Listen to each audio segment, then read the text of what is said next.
Hello, my name is Marcus. I'm the compiler of a collection of therapy quotes entitled 1001 Windmills of the Mind, a collection of quotes taken from what's called the psychodynamic or the psychoanalytic perspective. This song in the background, I just discovered it.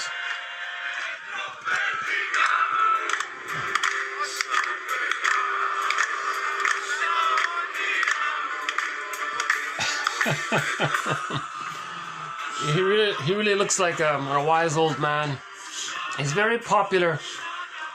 I'm not sure what he's saying, but I'll just play it in the background a bit. Seems to be a popular song, and yeah, I did skim the lyrics, the translation of the lyrics. He's saying that he's looking for heaven within, and he gets glimpses of it when he's in contact with nature. And he sees the birds, and he's yearning for that kind of feltness that he has externally, maybe internally more. So he's saying, I will find this. I have this search, and I will reach this feeling state of heaven within, something like that. So I'll just let that run a bit.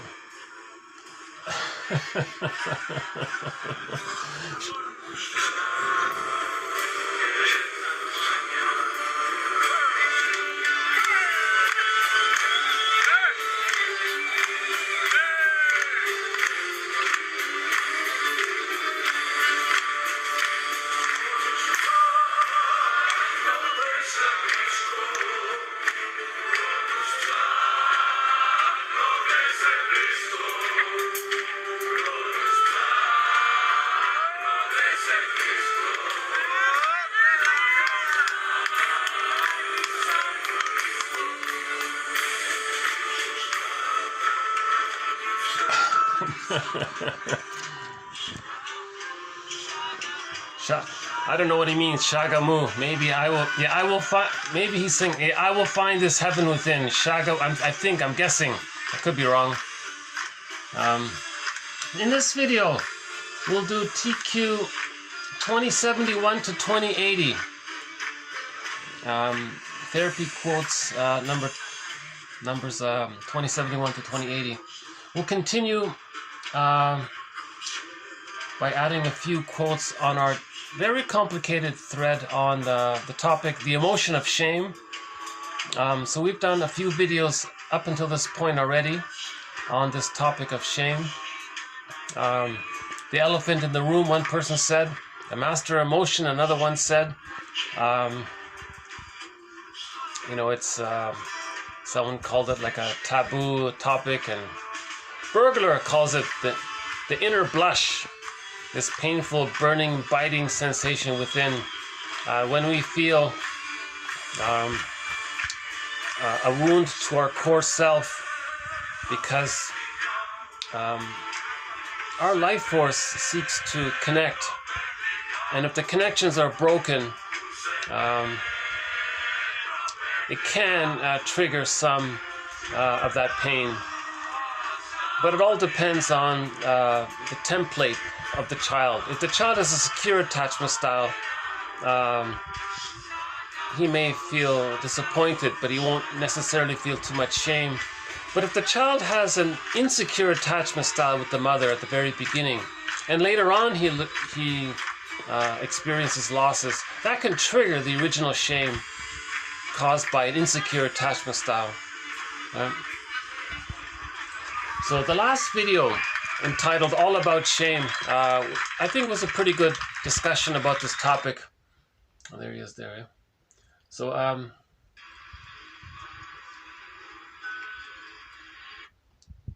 hold on a sec.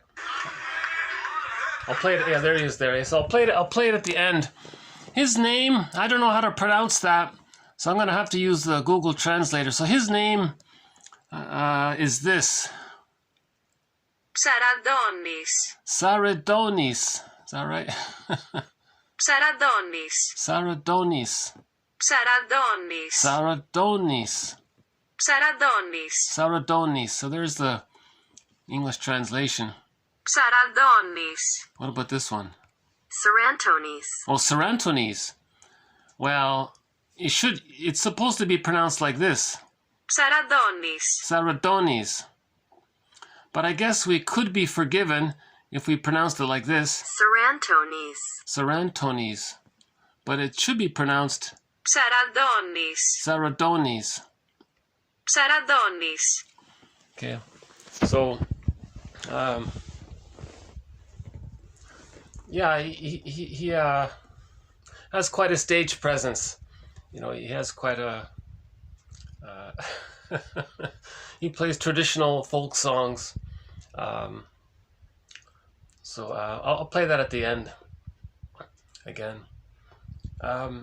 So yeah, that last video entitled All About Shame, I think that's quite a good video, and I highly recommend that as a preview to this now video. So we'll add a few more quotes, but we'll also add a few quotes to our thread on the work of one of our mentors, Edmund Bergler. And that's about it, actually. So this should be a little bit lighter. The last one was an in-depth video. So 1001 Windmills of the Mind is a collection of quotes taken from the so-called psychodynamic or the psychoanalytic perspective, which, as I understand it, was called philosophical medicine long ago, because this perspective acknowledges that our past is recorded in the brain somewhere and we're not aware of it, and we call this the unconscious.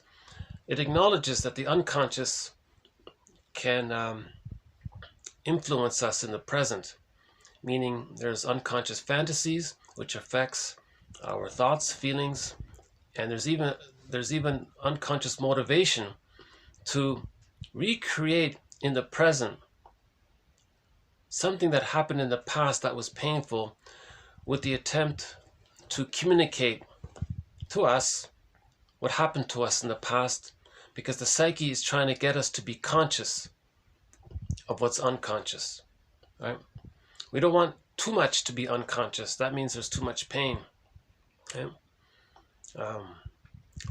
So that's it, right? To make the unconscious conscious.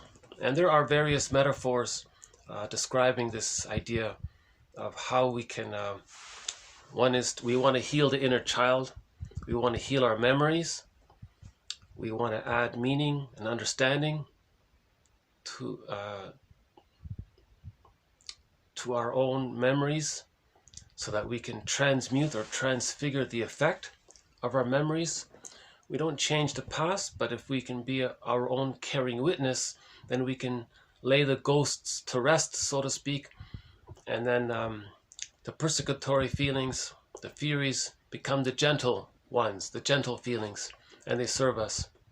So instead of running away from our feelings because of the painful past, we accept the past, and then we settle into ourselves better, right? And we find that heaven within that he's talking about. So we feel, therefore we are, right? In the last video, we used Robert Bly's metaphor of the soul castle, right? We live in a psychic house within called a soul castle, and we're trying to find that place. But if the child is misattuned, if his needs don't get met, he feels a break in the interpersonal bridge with the mother, and he needs his mother for his identity. If that bridge is broken, he feels his identity is damaged or flawed. Then he feels maybe defective. Now the feeling around that, this inner burn, this burning, biting, shameful feeling is a result. And then if it's stuck there, then that means the child has an insecure attachment style with the mother, and the core master emotion that maintains this insecure attachment style is shame, according to the theory. One guy named Shore says it here as well. So if that's in the unconscious, we're not aware of this. So what do? We, like Sisyphus, we're going to repeat and replay the disappointment with the mother in the present. So we can see the world as a refusing parent, symbolically, and we can live in a way where we feel refused, so that we can see, oh, I get it. I was refused as a baby, and that's why I'm creating disappointments in my life. Right? So our repetition compulsion is the means of bringing the insecure attachment style to awareness. Repetition compulsion is the means of bringing the traumatic script to consciousness, the schema, the memory, the internal model. So object relations theory is the study of the internalization of interpersonal relationships. So the baby has an interpersonal relationship with his mother. He internalizes it and creates a kind of memory code, map, model, internal object relations theater. Looks like a fairy tale or a myth. It looks like a courtroom scene according to Burglar. Looks like Fairbairn calls it an endopsychic structure, or the architecture of the unconscious. There's this kind of blueprint or schema or stencil based on the interpersonal relationship, and it's frozen. That's the issue. Burglar's metaphor is that this frozen script, imagine it being sort of imprinted on one of those music LP long playing vinyl music disc records. Burglar says every person with an insecure attachment style is carrying this record. Now, his quote is, every neurotic is a music enthusiast, but he only has one record. Every time he sees a record player, he spins off that one record. He's just replaying the past and the present. Right? Sometimes called transference love. He's transferring his unmet need for love into the present, thinking that maybe the person in the present can provide it. It's a secondary delusion. No person in the present can be the breast mother. Yeah. But his attempt to do this is like a mirror. We look in the mirror and then we see, oh, okay, that brings it to consciousness. So projection, it's called a mirror. Projection is a mirror. Projection is the means, the mirror, the means of bringing repressed, forgotten material to consciousness. So that's the psychoanalytic perspective, right? Actually, we have a quote about projection coming up. Burglar says, projection, transference, same thing. He's using the person in the present as a means of repeating repressed conflict. So the baby has a repressed, forgotten conflict with the mother. He needs her love. She said no. It's a pain. It's repressed. He forgot it. It's a conflict. That conflict is alive. It's timeless. It's alive, but it's forgotten. It's forgotten. The psyche seeks healing.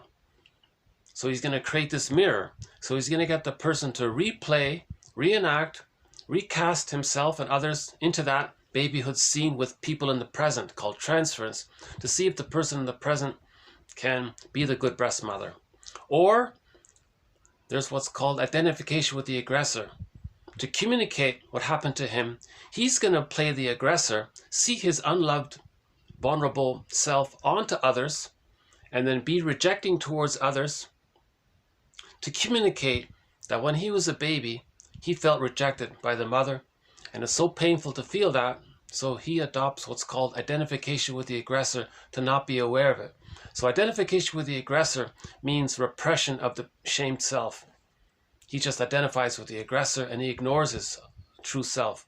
He sees his true self onto non-threatening substitute others, the therapist, his friend or whatever, safe substitute other. He sees them, and then he'll say very devaluing and negative and shaming things about them because he wants to communicate and he wants to see for himself that when he was a baby, his mother shamed him. Okay? So he's trying to bring his childhood scene to consciousness. So he's going to do to others what his mother did to him to help him have an impression that that's what his mother did to him. Because where did he learn this? Where did he get this idea? Alice Miller has a quote. She says, where do negative people get their negative ideas from? Well, from their childhoods.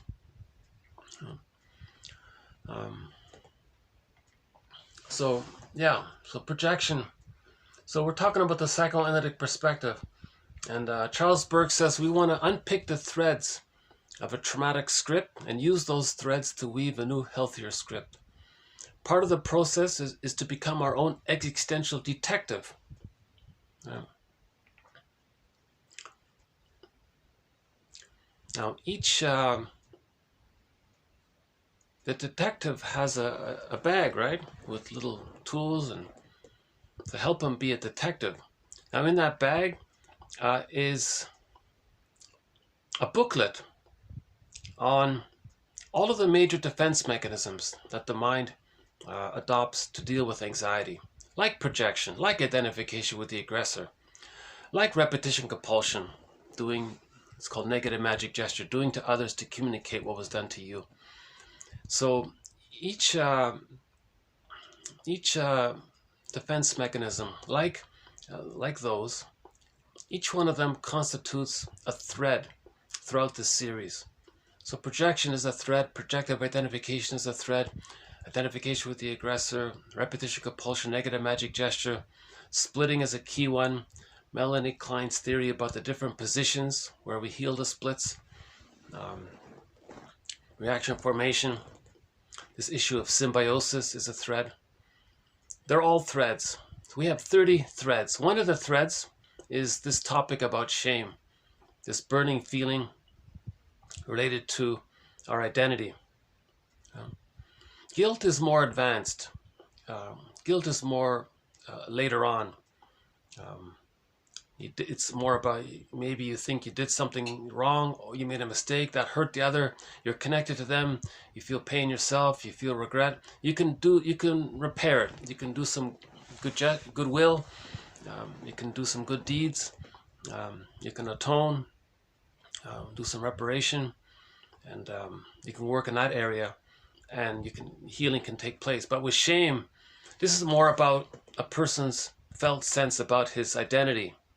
Right? This goes way back to the nursery when the mother was on the phone too long, when she used the bottle instead of the breast, right? When she made the baby cry at night.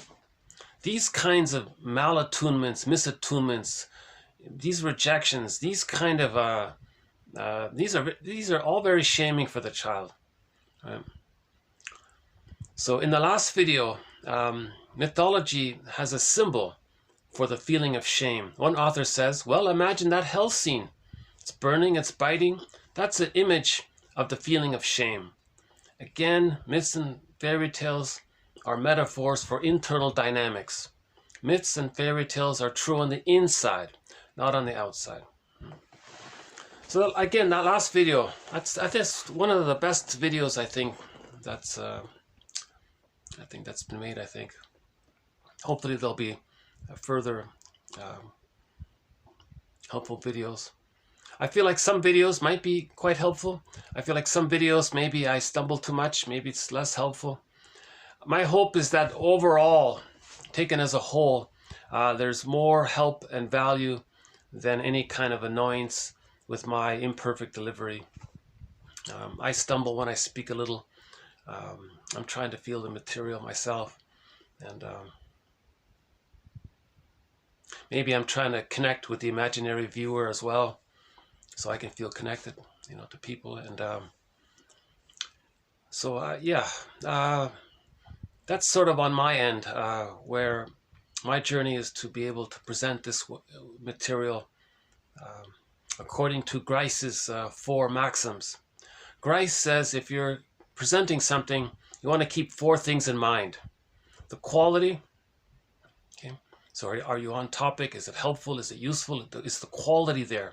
I think these quotes are very strong, and honestly, if I can say it, I think these quotes are excellent in terms of many of these quotes are not even haven't been digitized yet. I've plucked them out from books that haven't been uploaded yet. So I think there's some excellent quotes in here. So quality, I think I would say is pretty good, in my humble opinion. Number 2 is the quantity. Okay, the presentation shouldn't be too short or too long. I tend to be on the long side now. So my quantity is a little bit off there. That's because maybe I'm trying to work through my anxiety or something. Okay, so the tone is a friendly. Hopefully I'm being friendly.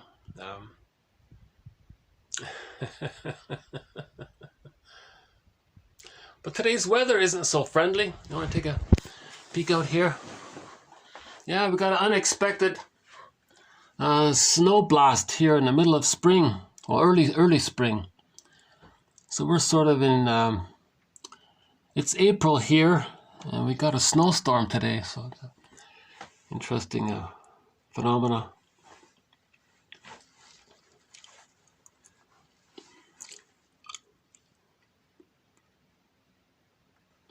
Yeah.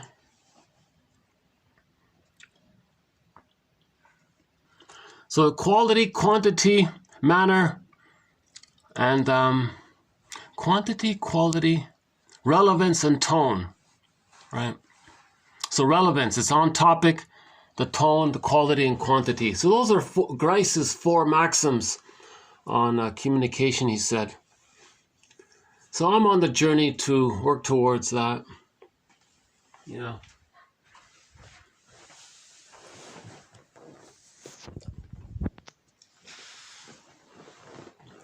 Yeah, it's an interesting mood today, right?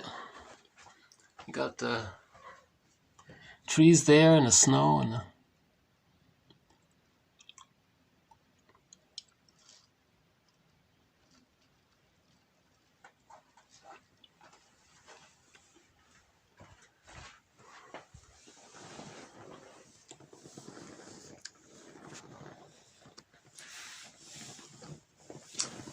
yeah, I'm a huge fan of trees and birds and nature. Okay, the psychoanalytic perspective. Okay, so we want to be our own existential detective, a fisher person. In myths, the unconscious is symbolized as the ocean. If we bring up a fish, that's like bringing up something from the unconscious, or making the unconscious conscious. Okay. We want to be our own metaphorical alchemist. We're looking for the gold. Okay. So Robert Bly's metaphor is that our true self is like a golden ball, but it's in a cage, and the cage is locked. We need the key. Where's the key? You find the key with forgiveness, when you see the parents as ordinary people, not through some unconscious babyhood perspective of the mother being a goddess and a demon. That's what we have to heal. We have to heal the splits through forgiveness. We find the key under the pillow. That unlocks the cage. We get the golden ball. So there's the idea about finding gold. Right? The alchemy, right? So the pain of the shame, maybe that's like lead. Forgiveness, then you find the gold. So we're a metaphorical alchemist, metaphorical fisher person, right? Metaphorical existential detective, right? And there are a few other metaphors for this perspective. And Edmund Burglar is one of our mentors, so we'll include a couple of quotes of his as well. A very good book by Edmund Burglar, by the way, one of our mentors. I recommend this. It's called Tensions Can Be Reduced to Nuisances. Yeah, I referred to this in the last video. One of Burglar's theories is that the baby has pleasure to connect with his mother. But what if the mother's rejecting? There's pain. So the baby's pleasure gets blurred in and mixed in with the rejection with the mother. That's a trauma, right? So his pleasure, there's shame mixed in with his pleasure. That's an awful situation. How does a person have pleasure without pain? Burglar's jargon for this is the libidinalization of pain, psychic pain. Because the pain gets associated with the pleasure even. If he gets shame, that can trigger the original babyhood wish for love. Or the wish for love can trigger the shame, so he's afraid of love. So there's this blurring there.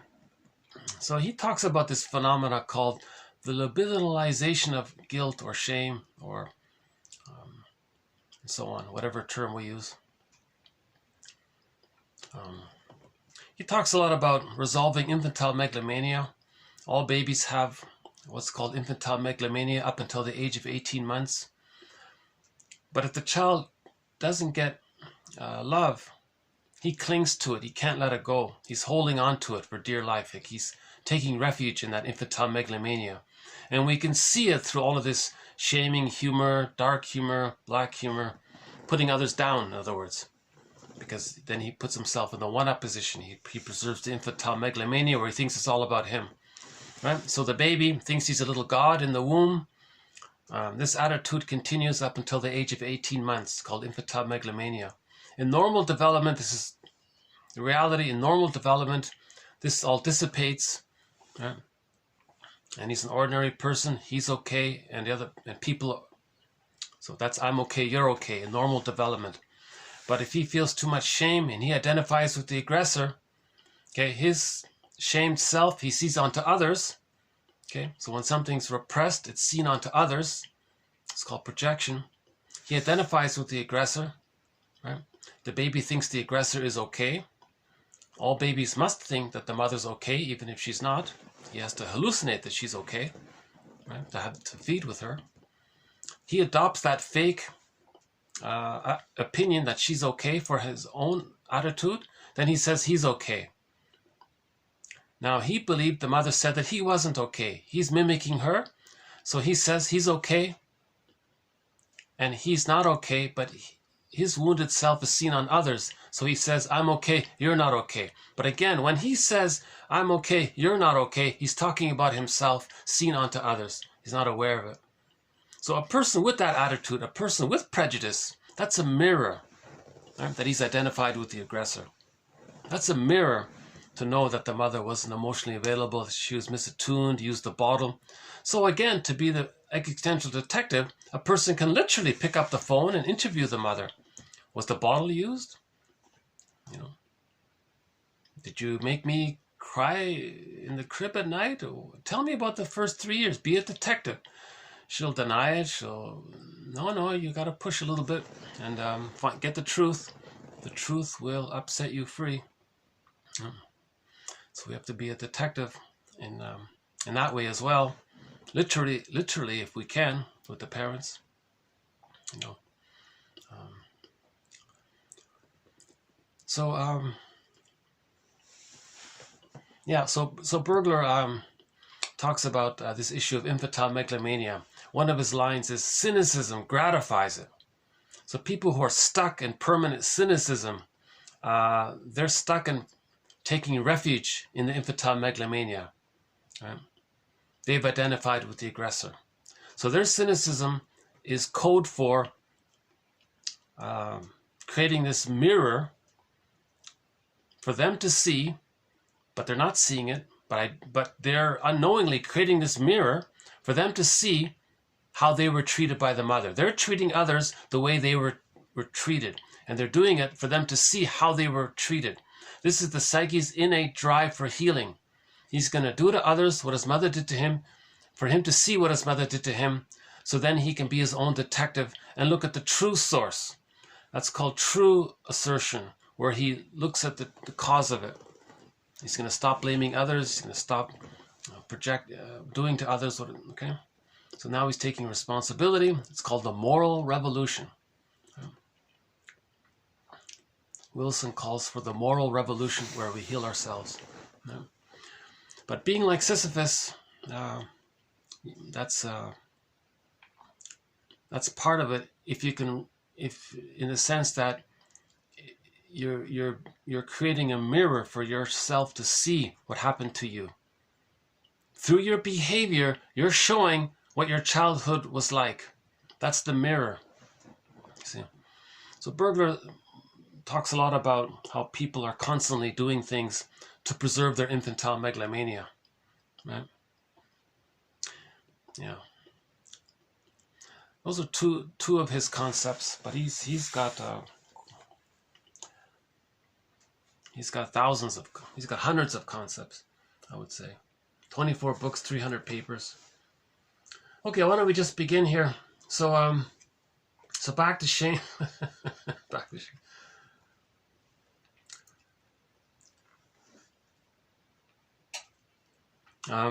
Yeah, I lost. Interesting, eh? Just now, I said back to shame, and my mind kind of drifted a little bit. Maybe I felt some unconscious shame, and out of the pain of that, I was like a little daydreaming there for a couple of seconds. Lost in thought, where am I going to go now with this? And I was thinking about in the last video, I joked that maybe you're going to see my face turn red because of this topic. And I was thinking, oh my God, maybe it's going to happen in this video. It didn't happen in that video, but I was thinking, is it going to happen in this video? But wait a minute. I hope not, you know. It's embarrassing. It's embarrassing, of course. So let's see how we do here. Okay. One medical doctor, the first one here, 2071. This medical doctor, he thinks that a lot of medical issues are linked to shame. So he was curious about the link between shame and people's physical symptoms. So he looked it up in the medical search engine, and he said there's next to nothing in it, and he's surprised. So because of that, he calls shame the elephant in the room. Okay, so this search engine, Medline, in the year 2001, it yielded only 947 references out of the millions of references related to medical health, right? Barely 0.00, whatever it is, whatever the fraction is, less than a millifraction is referenced to shame. He says shame is the elephant in the room. Okay, so what's the elephant in the room? The elephant, something so large and troublesome, disturbing, that we don't even see it because it's so big and disturbing, it overwhelms us, despite the fact that we keep bumping into it. We keep bumping into this elephant, but it's so troublesome and so disturbing and so shocking, we don't even see it because it numbs us out. We disassociate. So that's the elephant in the room. When something is so disturbing and so large, we don't even see it, despite the fact that we keep bumping into it. Okay, he concluded here, well, if you achieve psychological birth and you build your self-esteem and you connect with people, well, these will be the antidotes to shame, right? So reparent yourself and get a secure attachment style, then you won't feel the shame, right? So I think, I assume he would link the insecure attachment style, that's fueled by the painful shame, that stresses of course, shame has a physiological response. The inner blush, that's a physiological response. That's going to stress out the body. If the body's stressed out internally, that affects the organs. Yeah. So shame can affect the organs ultimately. That's why he's saying, why aren't we talking about this? Right? Okay, the next one here is a follow-up from yesterday. Yesterday we talked about Erikson, so I'll just do a little quick follow-up to yesterday's video.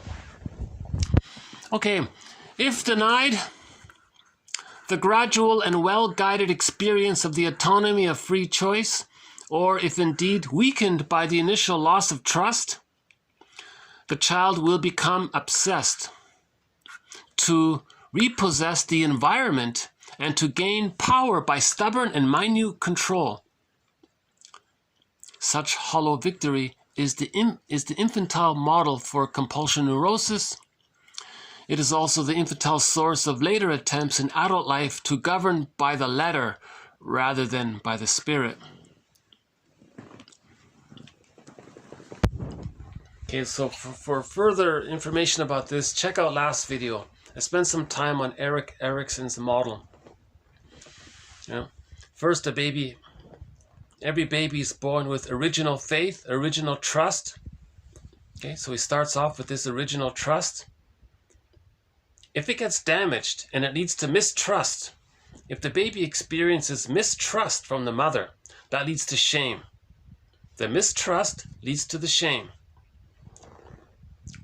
So the mistrust, that's the persecutory anxiety. The baby thinks that he's gonna, it's called, one author called it, the fear of death by emotional starvation, abandonment. The baby thinks he's being abandoned.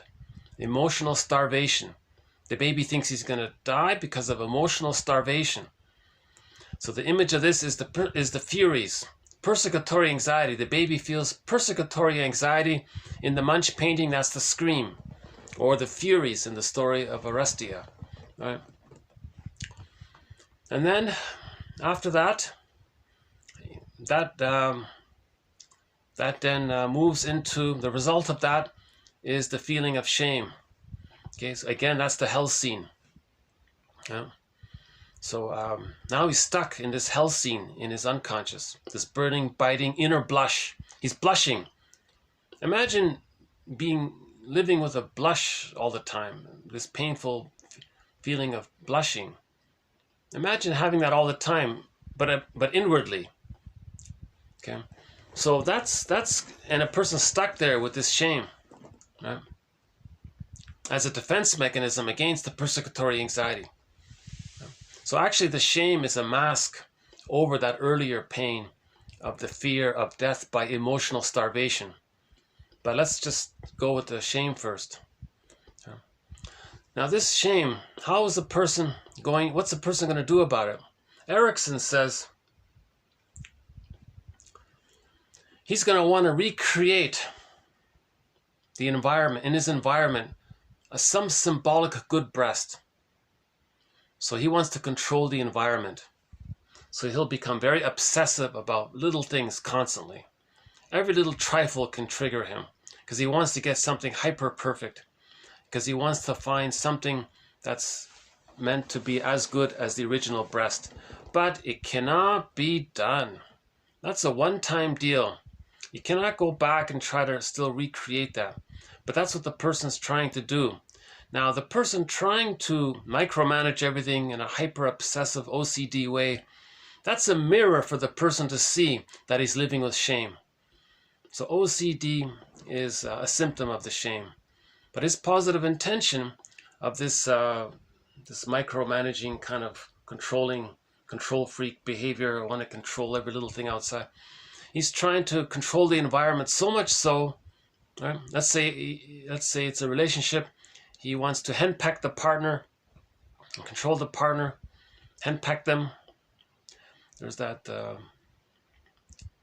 one quote about the woman who was henpecking the husband all the time, and he couldn't do anything. He was so afraid, and the woman was glad because she thought she could have perfect control over this husband guy, and then maybe she felt safe by him, so she was turning him, the man, into a surrogate breast. So what she's trying to do, she's trying to travel back in a time machine to the scene of the crime in the nursery with the actual mother, right? Transfer the rejecting mother onto the husband, coerce the husband to be the good breast mother so she can get what she needs. What does she want? She wants basic trust. So if she controls him in a hyper way, maybe she feels she can trust him finally. It can never be done. She'll never trust him. The guy, no lackey, no henpecked husband is going to tolerate that, right? He'll do some secret things behind his wife's back for some kind of identity, for quest for identity. And she'll want to control that. Where were you? Why were you 5 minutes late? Who were you talking to on the phone? So she's going to constantly try to henpeck the guy. He'll just find some other way to find some freedom from her, right? So, but her attempt with the henpecking is to get the husband to be a symbolic breast, thinking that she can finally get the basic trust that she needed. Then if she gets the basic trust, then she doesn't feel the shame. Then if she doesn't feel the shame, and then she has the basic trust, from the basic trust, she can have a little initiative. She can activate the true self. She can get in touch with herself. The baby needs basic trust to feel safe enough to get in touch with his true self, to accept his golden ball. with the loss of basic trust, the golden ball gets put into the bag. It's lost. So she wants to recreate the environment to give her basic trust so she can start to get the golden ball back. It can't be done. The henpecked husband's not going to offer it. He'll just get ill and run away or do something. It can't be done. And she'll try harder. She'll become angrier. She'll be, right? So that's why it's dysfunctional. Both of them are neurotic, right? So ideally, the baby comes out of the womb. He's born with original trust. If the mother protects that, and the child still holds on to original trust at the age of 5 months, that's the key there. The first 5 months, stage of social symbiosis, it's in the extended womb. The womb life is extended for the first 5 months. Then the baby can begin with the trust to start to differentiate from the mother, to start to know himself. So he starts to have initiative. He starts to have what's called real self activation, right? That's called initiative. Now, if the child has initiative, later on that can lead to industry, and that's the third step in Erikson's model. Maybe we should just quickly run through that again. Hold on a sec. Give me a second here to dig that up. See if I can find it here.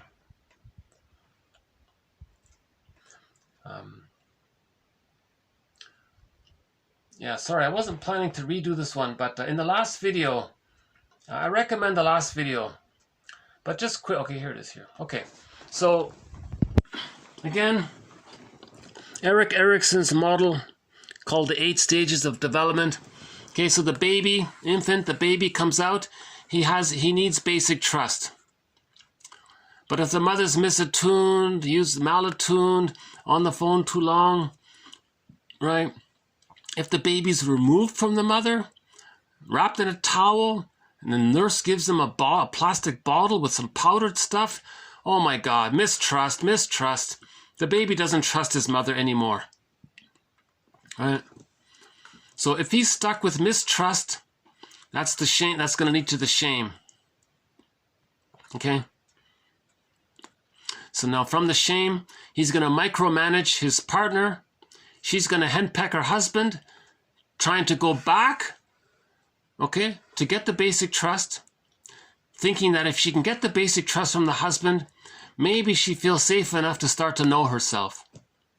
That's her positive intention. But no man can be the good breast, so that's going to fail. She'll be disappointed, and she's going to be re-triggered. Like she'll be stuck in this loop all the time, and she never really advances, right? So the baby comes out of the womb. Let's say the mother is attuned, and that basic trust is preserved. The mother did a good enough job, and she protected the relationship with the baby. Now the baby begins to differentiate, autonomy. He finds himself. He's going to begin the process of differentiation. Remember, in the beginning, the baby and the mother are fused. They're one there. The baby doesn't know where he ends and his mother begins. It's called a stage of fusion, symbiosis, undifferentiation. It's like the egg is still there. They're blurred there. Now the baby can hatch out of that egg at 5 months. If the basic trust is there, he can hatch out toward autonomy, toward finding himself. Now if he has this differentiation, right? Now with this differentiation, he starts to have a little more curiosity and initiative. He likes to learn. He's curious. Now, if he's curious, okay, he's going to be more industrious. He's going to write a paper. He'll go to the library and do some research. He's industrious to understand the topic at school. You see, now he's learning, and now he knows what he likes. That builds his self-esteem. That now his identity comes in. Okay, now he has a further sense of self. Now in relationships, because he has identity, he can make I statements. If he can make I statements with his partner, that leads to that leads to intimacy. The marriage becomes like fine wine. So he's happy in love. So he's happy in work, happy in love. Okay, later life, he can give back. He's generative, he serves. And then as an elder, he's balanced, he's integrated, he he owned, whatever he didn't know about himself, he knows about himself. Whatever losses he experienced. So he understands himself much more at this point. So there's personal integrity, you see. So this means he's integrated. He's more fully integrated. He's more balanced. Equanimity. He's more into himself. He's more right? So that's ideally the person wants to go through these 8 stages, right? But a lot of times the baby comes out, he's removed. Mistrust. Mistrust leads to shame. And he's stuck there. 70% of the people are stuck here. Now, on the surface, they may go through the motions of this, but underneath, they feel lots of guilt, which they deny because the shame is there. They feel no good. Who are they? Inner loneliness, schizoidal, not developing, life's boring, let's say. Then there's a kind of despair there. They feel cheated in life. This is the unlived life, let's say, right? Although on the surface they may be very distracting, and this is a lot of defense mechanisms here. They can entertain themselves, amuse themselves, go on endless cruise ships and concerts, and maybe they can find some kind of distracting activities here, and maybe they can find some moments of but someone said this is like rearranging the chairs on the Titanic. The real issue is the engine room. Okay, this is the elephant in the engine room. This is what we got to look at here. This is the elephant in the room, shame, he said. Now, if a person's living with this shame, okay, that's a pain. How does he get out of this pain? He thinks, well, let's go back to the scene of the crime. That's the nursery. That's at the breast. So let's find somebody who's symbolic of the breast, control them, micromanage them, henpeck them, and maybe the lackey has to be perfect. It doesn't work, but that's their intention, to see if they can reclaim the basic trust. They're trying to get back the basic trust. If they can get back the basic trust in their hallucination, in their fantasy, they're going to try to get, that's their positive intention. They want to get back the basic trust, right? So they objectify the partner. They don't even see the partner as a human being. The husband is just a symbolic breast. They're just using the person. It's called part-object relating. The trauma was at the breast, so the husband is just a symbolic breast. You see, so they're not even really relating on a I'm okay, you're okay relationship, right? She's saying to the partner, I love you, you're perfect, now change. She just wants that person to play a role. She doesn't care about him as a person. You see, intimacy is way down here. They don't have intimacy, okay? Intimacy and love only comes from the secure attachment. When you go through this, all this here, love is called transference love, where you transfer the pain that led to the shame and you're recreating the breast scene with the baby in the nursery. You're recreating the nursery. That's called transference love. That's a polite word, actually. It's not even, you don't even need to use the word love there. It's a transference of the painful past. It's a transference of the old shame onto somebody in the present, right? Onto somebody in the present. Now, if a person can face this, okay, and then he can make new choices. Okay, then that's going to bring up anxiety if he does this.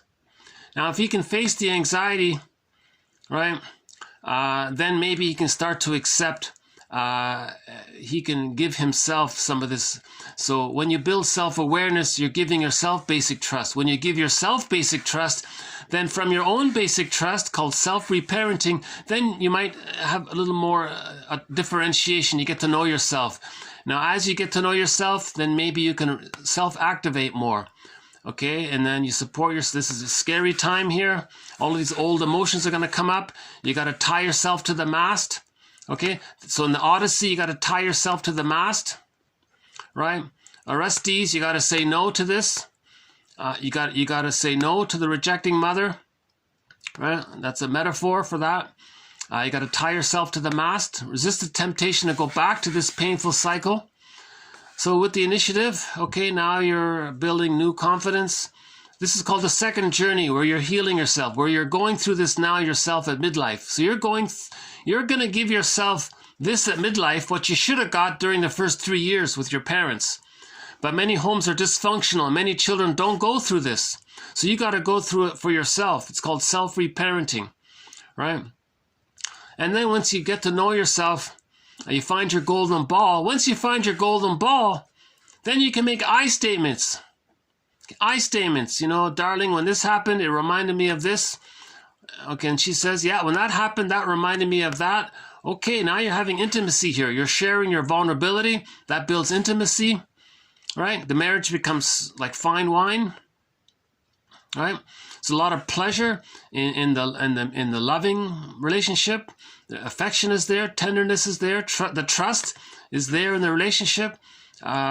So there's a kind of growth there. It's okay. Now in middle age, people are giving back now. They're serving, they're leaders in their community, let's say. Now here, integrity. They're the wise old man. They look like that guy in the song, right? So the image for integrity might be this guy here. You look like this guy. Okay? A little bit, right?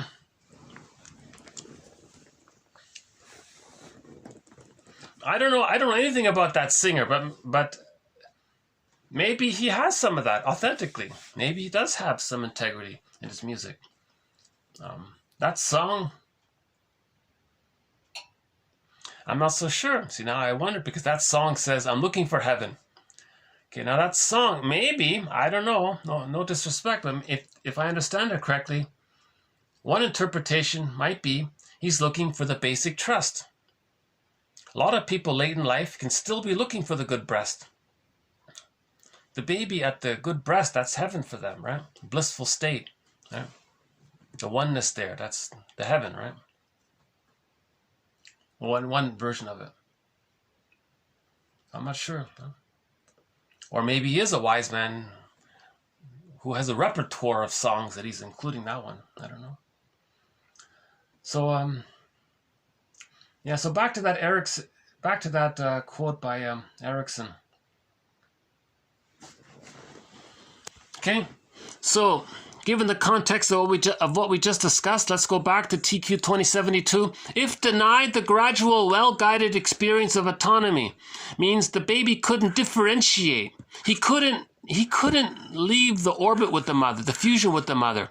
So he doesn't have free choice, because he's stuck in the blurring with the mother, right? He's stuck in the womb. The baby's in the womb. They don't have free choice. They're still waiting to be fed. And then later on they have free choice. So okay.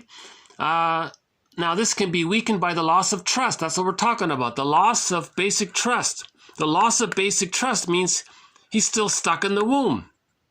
A painful womb, a shaming womb. That's called a shaming object. He's fused in the tar pit with in the negative symbiosis with the shaming mother, the shaming object. Now, as in response to this constant shame, the child will, or the adult will, become obsessed. They want to control everything. So what do they want to control? They want to go back to the scene of the crime and repossess the environment, repossess the breast. I love you, you're perfect, now change. They want to find someone to place symbolic breast, and they want to control it. To gain, okay, so they're going to use power then over the person. They're going to be very stubborn. They want to control, minute control. They're going to be micromanagers over this person. Now, let's say the woman does henpeck the husband. For her, that's a hollow victory. For her, that's a pyrrhic victory, a hollow victory for her. Never mind the guy. He's in pain. He's in hell, right? That's a different story about him. But so yeah, the victim, the guy who's being henpecked, he's saying, look, mother in the mind, I'm showing you what you did to me. You see? He's trying to master the trauma of being pecked by the rejecting mother. So he marries a woman who's going to peck at him. The image is Prometheus. So he's saying to the mother in the mind, look, mother in the mind, I'm showing you how you treated me. I married this henpecking woman because when I was a baby, you were henpecking towards me, and I'm trying to master this trauma. So that might be what his motivation, to try to master that trauma.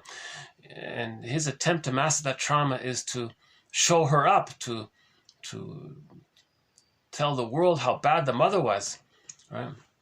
If a guy marries a henpecking woman, it's as if he thinks he's telling the world, look everyone, look what my mother did to me. I found a woman who's doing a negative thing to me to show you how negative my mother was to me. He thinks he's showing up the mother. I don't think that really works, but one theory is maybe he has that fantasy, and that fantasy is linked to his idea that he's angry at his mother. Yeah. Look world, I want to show you how bad the mother was. I'm going to recreate what I experienced with my mother by marrying a henpecking woman. That kind of thing. Yeah. Now let's go back to the woman. Now on her end, it's a hollow victory for her to henpeck the husband, right? Such a hollow victory is the infantile model for compulsion neurosis. Now compulsion neurosis, this is not just about, constant hand washing. It's a broad topic here, okay? Perfectionism, right, is compulsion neurosis. Addiction to perfection. Okay, read the book by Miriam Woodman called Addiction to Perfection, or another one by Anne Catherine, Addiction to Misery. Another one there. So that compulsion neurosis. Okay, it is also the infantile source. Now this is the babyhood source of later attempts in adult life to govern by the letter. Okay, so these are the very pedantic types, right? They don't care about the spirit or the feeling or the moral. They just want to control the environment, you see.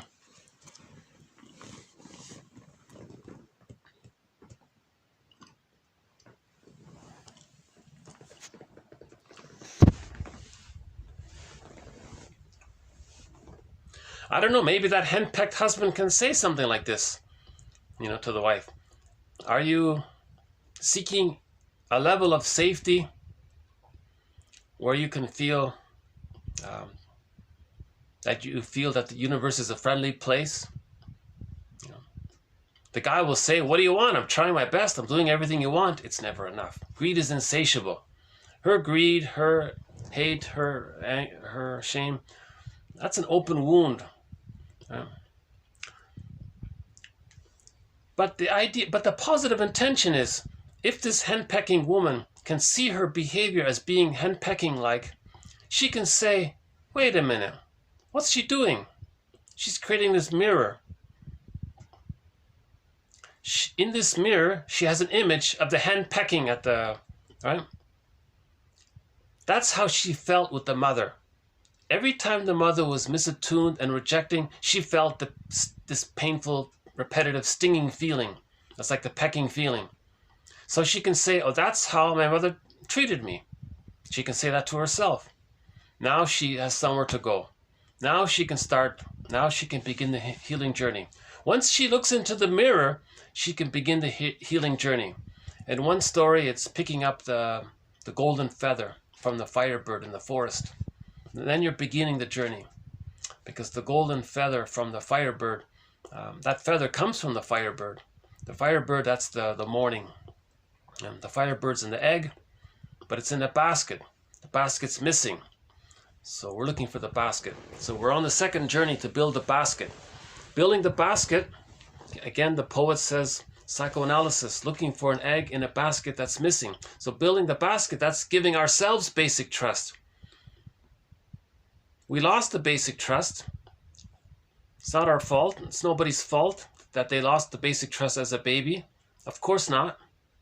But it's each person's self-responsibility to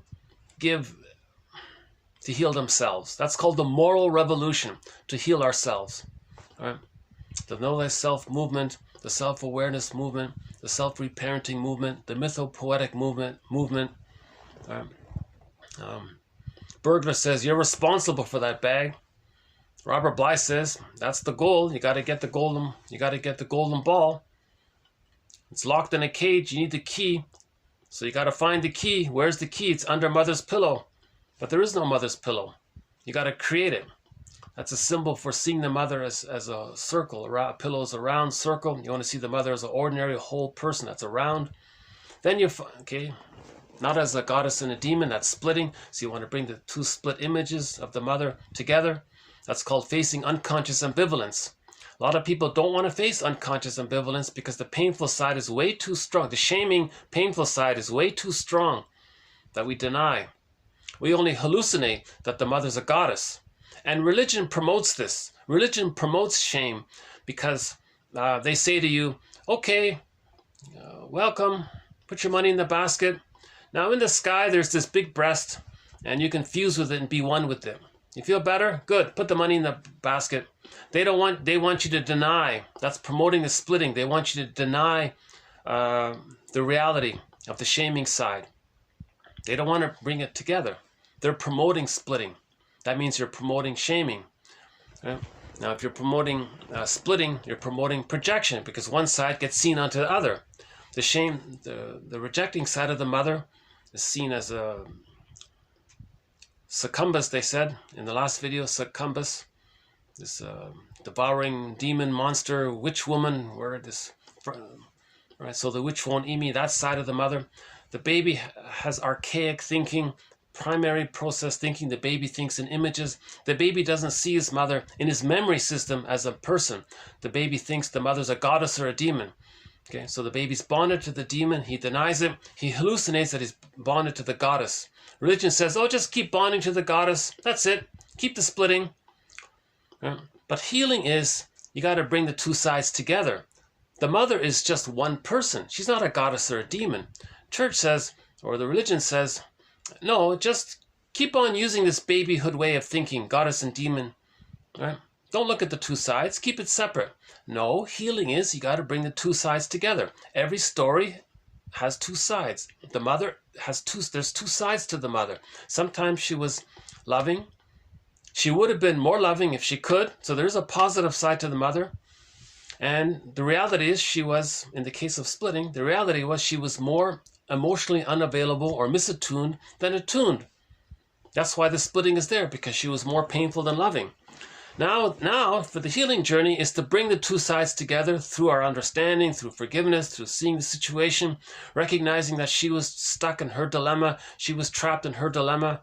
She was trapped in her existential net, okay, called her repetition compulsion. She was trying to get out of her shame, so she was stuck there. She lost basic trust herself. So you got to understand that the mother lost basic trust herself. It's called intergenerational trauma, right? So she didn't have it to offer. So now we're starting to understand the other. That's a loving thing to do. Understanding leads to forgiveness. That leads to bringing the two sides together. When we bring the two sides together, called facing unconscious ambivalence, finally we create a circle. That's the pillow. We find the key, get the golden ball, right?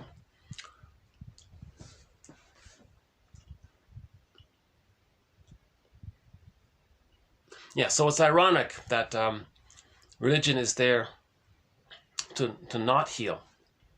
It's just give you this fantasy, a fusion with the good breast, okay? Because a lot of people lost basic trust.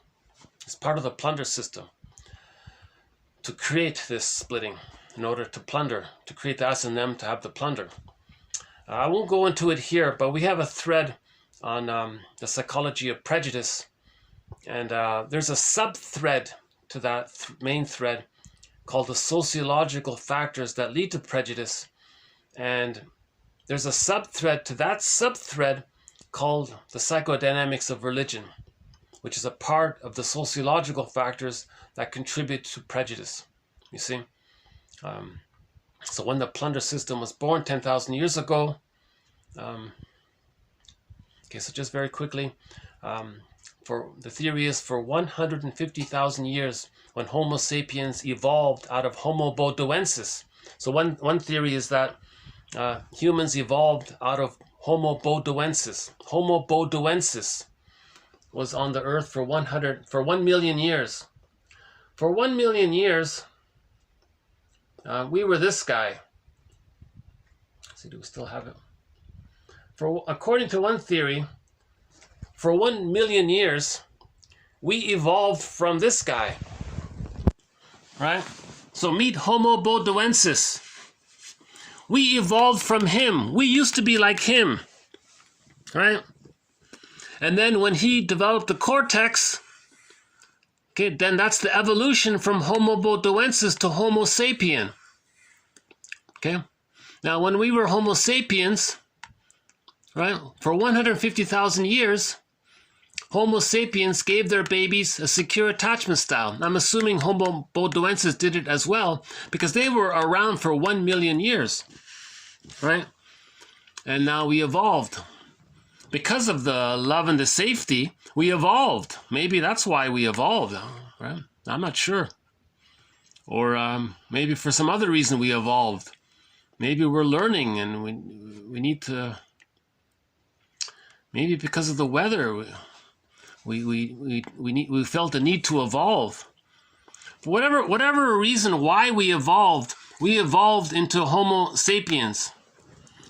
So the theory was Homo sapiens for 150,000 years ago, or whatever it is, the theory is, according to one author, all babies got a secure attachment style. When the baby came out, the mother held the baby. So the baby got a secure attachment style. The baby's basic trust was there. He could differentiate. He felt healthy. He can go through the 8 stages. The 8 stages means I'm okay, you're okay. That's called a tolerant personality. So all babies got a secure attachment style leading to I'm okay, you're okay. That's the tolerant personality or the adult personality. Now the adult temperament. Now remember, when a baby has a secure attachment style, all those virtues that people like to talk about, they fill in, they come up for the person. So the person has these virtues, right? So these virtues are aspects of the adult personality. Confucius talks about the virtues. So the virtues come in with a secure attachment style called the adult temperament or the tolerant personality. I'm okay, you're okay. So all babies, all Homo sapiens had I'm okay, you're okay, right? There was no shame, there was no envy, no schadenfreude, no prejudice. Now there was some jealousy and maybe some guilt. And they had rituals, and if they had some problems, you know, the Inuit, they do singing contests, and that's how they solved their problems. Who could sing this, or dancing contests, or singing contests, and that's how they solved their problems. So they were so comfortable with themselves that they agreed to solve their conflicts through a singing or a dancing competition or something, you know. So the worst was some jealousy about relationships, but there wasn't this more primal issue of shame. Shame wasn't around. Shame, envy, that's all that other horrible stuff. That wasn't around. So humans were calm, moderate, affectionate, kind, sharing, trusting, playful, creative, natural, easygoing, relaxed. In a relaxed and easy way is one affirmation or something. They had that naturally. So for 150,000 years, Homo sapiens were like that. And then 10,000 years ago, a discovery was made. And I guess we weren't sure how to handle it in terms of what it did to us. We weren't aware of how it affected us. When people discovered farming, they got a huge burst of food. Wow. That means the people are going to be immensely safe with this abundance of food. Okay. So now the theory is when the person feels safe, when something gives a person safety, the brain sends them serotonin. So humans got a huge burst in extra serotonin, which maybe they didn't even need. But maybe they felt all this burst of serotonin. I imagine it might be, let's say you won $1 trillion. You got this huge burst of, wow, you're incredibly powerful and safe or something. I don't know what a proper analogy would be, or I don't know what a proper comparison would be. But the theory is Homo sapiens got this huge burst in serotonin, and their brains adjusted to this, they wired it. Now, when something doesn't give you the serotonin that you're used to, you feel stress.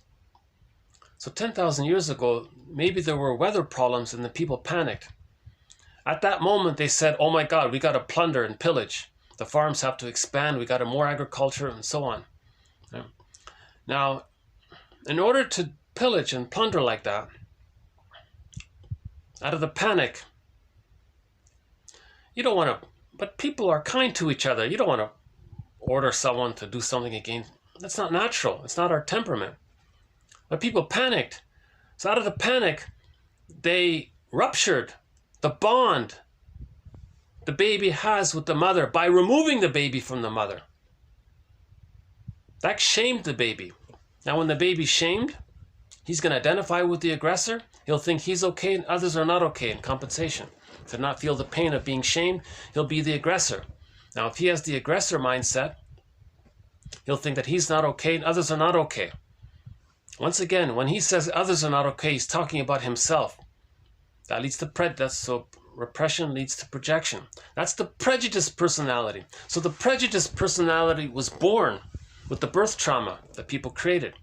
So people invented birth trauma to create the prejudiced personality. The prejudiced personality is not the tolerant personality. The prejudiced personality is the us and them mentality. Now with that creates poverty. Poverty, as they said, poverty is man-made. And we hear these horrifying numbers. Billions of people just barely getting by. And they're just living for the fantasy that maybe the lives for their children might be better. Like, it's really a sad, unnecessary. Billions of people don't have the opportunity to know their true self or to express themselves. It's very rare, I suppose. Billions of people on $60 a month, that kind of thing. It's a real mistake. We didn't know how to manage this new discovery, it seems. We didn't know how to handle it. Maybe there was a wise old man that said, hey, wait a minute. Maybe there was a guy like him. Maybe there was a guy that looked like him, an elder back then, 10,000 years ago, who said, calm down, guys. We got to manage this.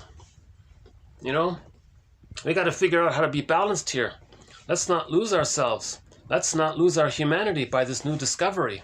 Let's maintain the I'm okay, you're okay, tolerant personality.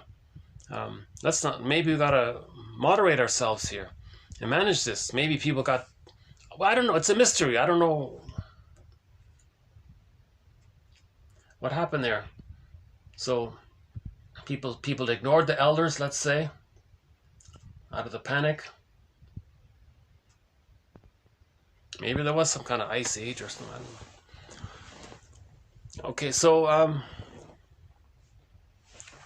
where are we here? Homo botuensis. Oh yeah. So then Homo sapiens invented. So that's the sociological side of that contributes. The sociological side that contributes to the prejudiced personality. The invention of the plunder system, the economic model called global pillage. And then how do you pillage? You got to create the prejudiced personality. But remember, the psyche is always healing. How do we stop healing? How do we block healing? Enter religion. So we created religion, creeds and dogma, okay? Because with the trauma, the baby creates splitting and fantasy.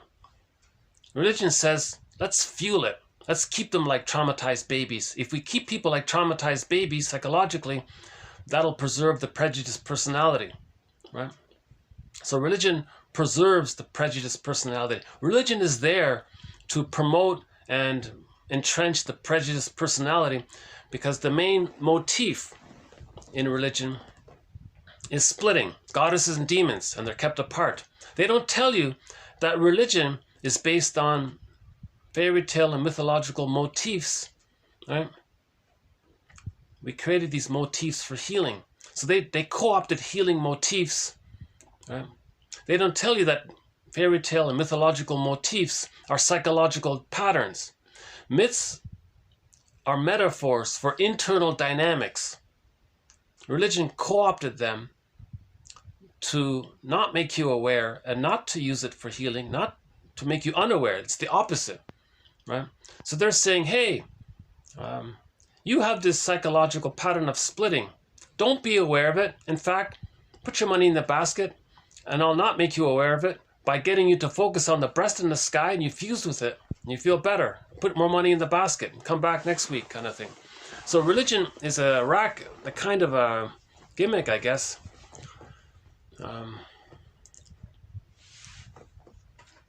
I feel like if I'm going to go on this religion tangent here, I'm going to need some backup here. Let me draw on some support here. Let's see if I can dig up the is it 1612? 1604. Let me at least dig up 1604 for some backup here. I could use some backup with this.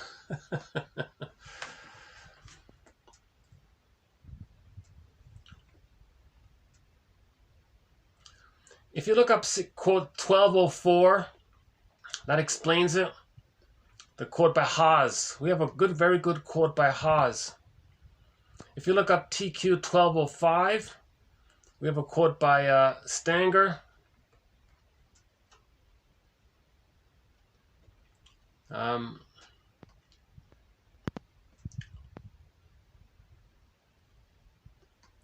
Where's that one that I'm looking for here?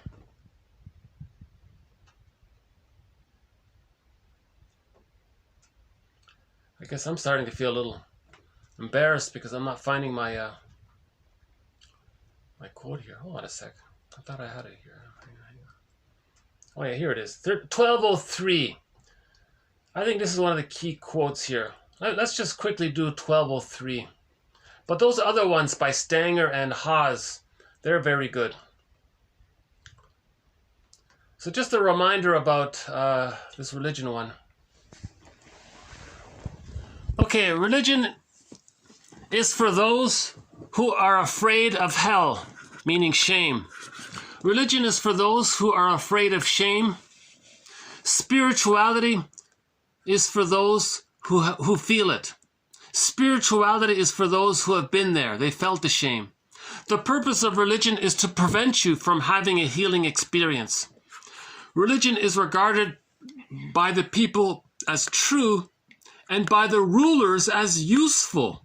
Seneca, a Roman emperor, right? Religion is useful. It's a tool. Religion is a tool of the plunder system. It's useful. Religion is an insult to human dignity. With or without it, you'd have loved people doing good things and unloved, traumatized people doing bad things. But for good people to do bad things, it takes religion. For good people to do bad things, it takes religion. You don't need religion to have morals. If you can't determine right from wrong, you lack empathy, not religion. Religion is the organization of spirituality into something that became the handmaiden of conquerors. Again, it's a tool for the plunder system. Nearly all religions were brought to people and imposed on people by conquerors and used as the framework to control their minds. Right? You control people with religion. You control their minds. Religion is mind control. Man is crazy. Man is certainly stark mad. He can't make a worm, and yet he'll be making gods by the dozens. Okay, lots of fantasies there. Philosophy questions that which may never be answered, but religion answers that which may never be questioned. Again, religion answers that which may never be questioned. Again, shame is a taboo. Don't question it. Shame is a taboo topic. Don't question it. That's what religion is for. Religion shames you. Religion says, don't talk about healing. Healing is taboo. Don't talk about healing. Okay? We want people to be traumatized babies so we can plunder. That serves the needs of the conquerors, right? The rulers, the 0.1% or whatever. Okay, religion is legalized madness. Right, exactly. Religion is legalized madness. They reinforce it. Okay, dogma, a hard substance which forms in a soft brain, a corprolific idea. That's as dramatic as it gets, isn't it? Dogma, a hard substance which forms in a soft brain. A coprolitic idea. That's as blunt as you can get. A lie, okay, imperiously reiterated and authoritatively injected into the mind of one or more persons who believe what someone else believes. So you're just passing on the lie. A recession into the divine, or a regression. A recession into the imperial, hence the father of Oh yeah, the plunder system, right? So there's the link between religion and the graph there, right? What a a madness, right? What a madness. That's really a painful thing to. What a sad. I'm not sure what the right adjectives for this are helpful here. I don't know. Is it stupid? I don't know what it is. Organized religion is responsible for the brainwashing of millions of young children too young to know the difference between reality and the fantasies of millions. Religion is one of the phases of thought which the world is passing through. Right? So when humans grow up, we might look back and think, oh, okay, well, religion was part of our attempt to develop self-awareness. Maybe. Religion was like a stepping stone to self-awareness. Every religion is true on the inside when viewed metaphorically. But when it gets stuck in its own metaphors and seeing them as facts, then we're in trouble. Okay, the child said religion is true on the inside, not on the outside. Knowledge of perinatal dynamics is essential to any serious approach to such problems as religion, mysticism, rites of passage, shamanism. Because some people want to regress back to the womb. That's called mysticism. And maybe you want to be born again. That's rites of passage, that kind of thing. Okay, so religion is the masterpiece of the art of behavioral conditioning, brainwashing, for it trains people as to how they shall think. Religion is just mind control. That's a clear one. Religion is the possibility of the removal of every ground of confidence, your confidence, except obedience, right? Our religion is made so as to wipe out vices. It covers them up, nourishes them, and then it incites them. You see? So religion, it's just like it bottles up your shame, and then when it's needed, it'll incite it. You see? So there's the link between religion and the plunder system, right? So religion gets you to bottle up your anger, your shame, and then when they want to use you, right? They incite it, and then they tell you, okay, go to that place and attack them or something, right? Sad, see, a very sad thing. Again, religion is a psychological tool for the plunder system. You see? It's a weapon. Religion is a weapon, put it that way. Religion is a crutch that is shackled to you. One you never really needed in the first place. You didn't need it. But you were convinced by others that you couldn't live without it. Okay? So there's the brainwashing. You're brainwashed to think that you need it. Once you discover it's only an illusion, that it's not even a real crutch. This illusion is not even a helpful illusion. It's not even a real crutch. You gladly get rid of it. You're free from it. Ah, free at last. You want to be free at last. Well, drop the illusion first, and then you're working towards finding yourself. But as long as you're clutching to that fake illusion, Well, you know, maybe once in a while you need it, okay, but don't clutch to it endlessly, right? In other words, here's a good summary. All religion, my friend, is simply evolved out of fraud. Okay, it's a scam. Religion is a scam. Okay? Fear. Okay? Right? Fear of the weather problem. Right? Then we don't get the serotonin. It triggers the fear. Okay, the greed. Because when the baby's traumatized, he's going to be greedy for the breast mother. Right? Imagination. There's the brain control. And poetry. So that's part of the brain control as well. Make it look good. Right? It appeals to your emotions. Poetry, it appeals to your emotions to be reunited with the breast mother. That's your imagination.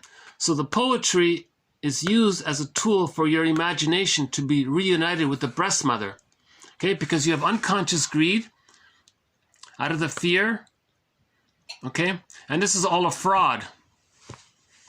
You see? So we have a whole thread of quotes in this area. That's just one of them. So I highly recommend, if you look up TQ 1203, spend some time with 1203 about that. I didn't plan on going on that tangent there, but anyways. Okay, let's see how we're doing here. Because somebody said, you know, religion is a kind of insult. You know, like it's patronizing. It's shaming you. Religion kind of shames you. So it is something that's going to make you angry. You see, anger and shame are two sides of the same coin. You see, if something's shaming you, it's going to make you angry. So when I talk about religion, I notice myself feeling a little, you know, I can feel some of that emotion there. I can feel the link between shame, you know, the patronizing and putting it down, the shaming, right? And the anger. So there's, in other words, there's a clear link between anger and shame, right?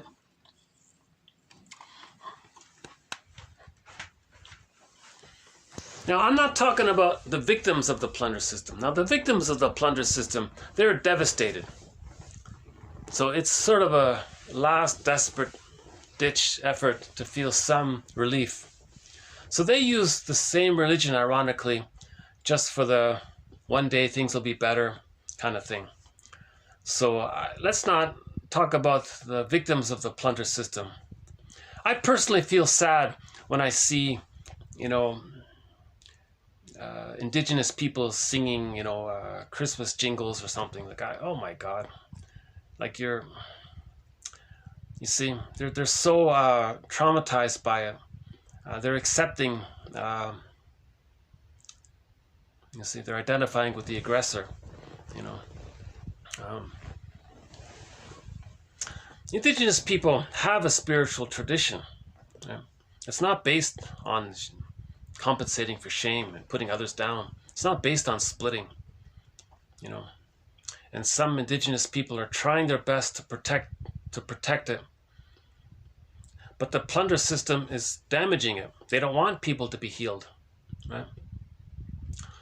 Someone called it, so that's why there's so much cultural, they call it cultural genocide, right? Destroying their songs, their art, their stories. I played the Mi'kmaq story called The Summer Legend. That's a good one.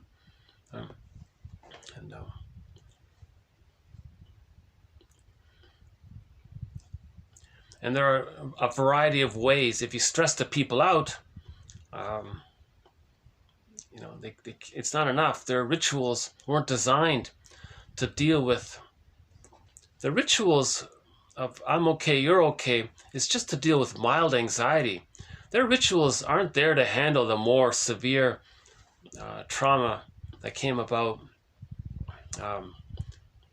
when people removed the babies from the mother. That caused too much shame. Indigenous people, they hold their babies. The babies aren't shamed. Now they're shamed afterwards. They're shamed later. Or maybe nowadays they're identifying with the aggressor. And because part of the plunder system is, they call it the Caesar method. They circle the people and they starve them, and then they're getting ill, and maybe they're desperate for the powdered stuff. See, it's a real mess with what they're doing. I mentioned it before. If you listen to the song by Bruce Cockburn called Stolen Land, he talks about how it's still sort of going on, and it's a terrible thing that there's still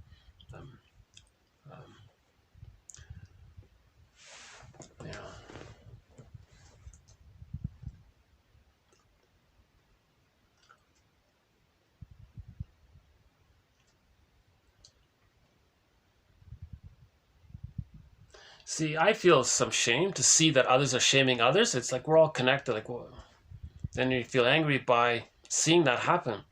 So maybe we got to go back to we got to consider this theory. For 150,000 years, the baby was handed to the mother right away. The cord stays, the placenta stays, skin-to-skin contact. The baby maintains his basic trust. That's it. If the baby can hold on to his basic trust for the first 5 months, that's not too long, is it? 5 months. Let him have his basic trust. Okay. Then he can differentiate. Now, from 5 months to 18 months, as he's differentiating, he's going to have some initiative. Mirror that. Welcome that. Okay. At 18 months, a huge accomplishment. His infantile megalomania, thinking he is a god, dissipates. Okay. So now he's into his humanness, right? Now, from 18 months to 36 months, the child needs a little more, he still needs a little more support. It's called rapprochement phase, emotional refueling. Now there's more sharing by the parents, teaching the child about reality, but not too much. But still, the child needs to see that the parent is okay with them becoming differentiated. Autonomy, separation, individuation. And then at 36 months, the child has his golden ball, the psychological birth. And then after the age of 3, he's a lot more independent. Okay. Now between 3 and 5, he still needs some support, but the parents can back off a lot more now. They're still around, of course. After age of 5, his wiring is set, right? And then, of course, now he has a good foundation.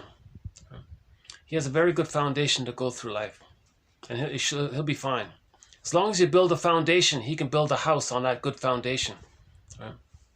So every child needs that foundation. But the foundation of the foundation is that the baby is handed to the mother directly, skin-to-skin contact. I think one suggestion is that we explore the idea that the mother just stays in bed for 5 months.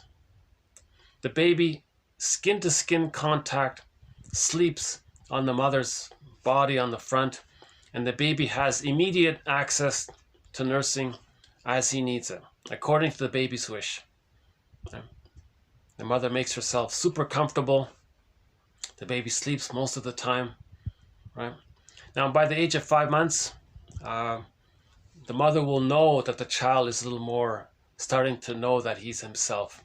So the mother can offer a little, she'll know, she'll be attuned. See, that first 5 months helps the mother to be attuned to the baby's needs. So she'll know what to do. Her instincts are there. She'll know. Right? But if that bond is broken, if that basic trust is broken, she doesn't know. The child is constantly shamed. Remember, shame leads to anger, prejudice, personality. And the religion bottles it up and then incites it according to their needs. And I'm not talking about the victims of the plunder system, right?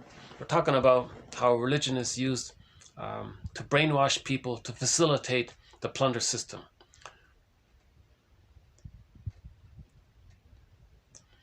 But we see the results of it, right?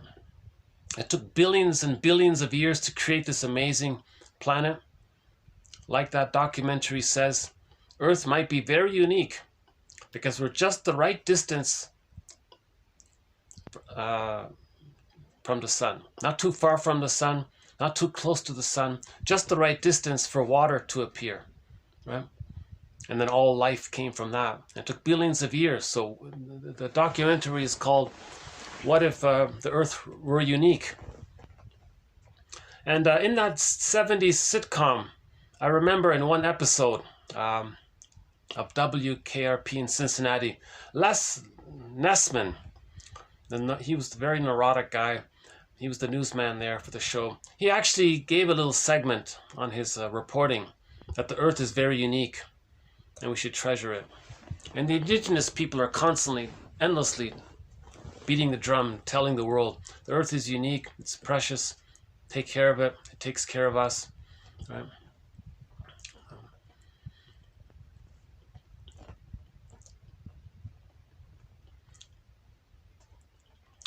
But in the confusion of the panic, right? We've harmed the Earth so much already, obviously. Right? Children now don't even know what a delicious fruit tastes like anymore. You know, someone predicts that we're going to eat sludge in the future. This is insane. This is insane. You know, it's not unnecessary, right? So what's happening, it seems to me, is that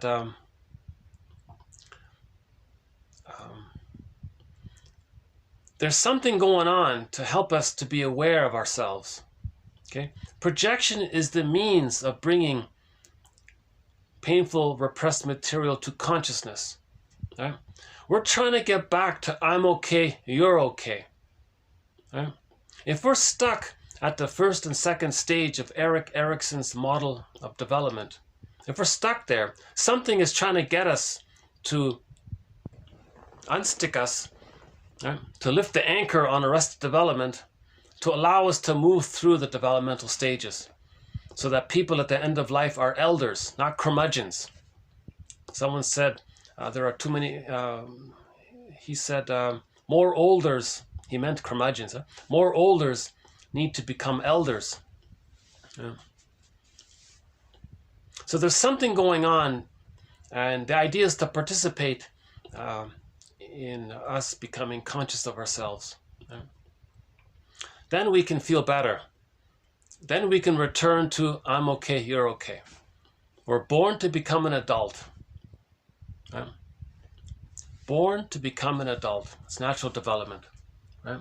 So adult development is discussed in Alan Chillen. Alan Chillen has an approach through fairy tales regarding adult development. So his 4 books are Once Upon a Midlife, In the Ever After, Beyond the Hero, and Beyond the Princess. But that one, Beyond the Princess, is called Waking the World. These 4 books discuss adult development with the aid of fairy tales. He provides interpretations of middle tales, elder tales, middle tales, discussing adult development. Yeah. And we have Margaret Mahler's approach to adult development, Erik Erikson's approach to adult development, the 8 stages, and there are other approaches to adult development. Right? I think this revolution to heal ourselves is immensely supported by this comic. I think this is excellent. 1955. This came out 2 years ago, reissued. I've discussed it numerous times in previous videos. That's been sort of a theme throughout this series. I've talked about this comic numerous times. People searching for peace of mind through psychoanalysis. 12 therapy sessions in this book. 4 with Freddie, 3 with Ellen, and 5 with Mark. Tales of inner turmoil. So Ellen there, that's Beyond the Princess. She's beyond the princess. She's a hero. She's a heroine. Right? The therapist there, he's a midwife, soul doctor. what they're doing is they're unpicking the threads of a traumatic script and using those threads to weave a new, healthier script. Right? So they're looking back at the repetition compulsion. Those three characters are replaying the childhood scene in the present. The therapist says, you're showing me what your childhood was like. Oh, that's a mirror. Then we can make new choices, right? So Bergler has that quote, transference is transference, using the therapist as a means of repeating repressed conflict. Right?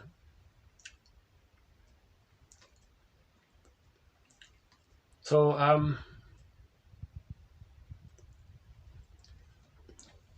let's go back to the quotes here. Okay, so let's go back to the quotes here.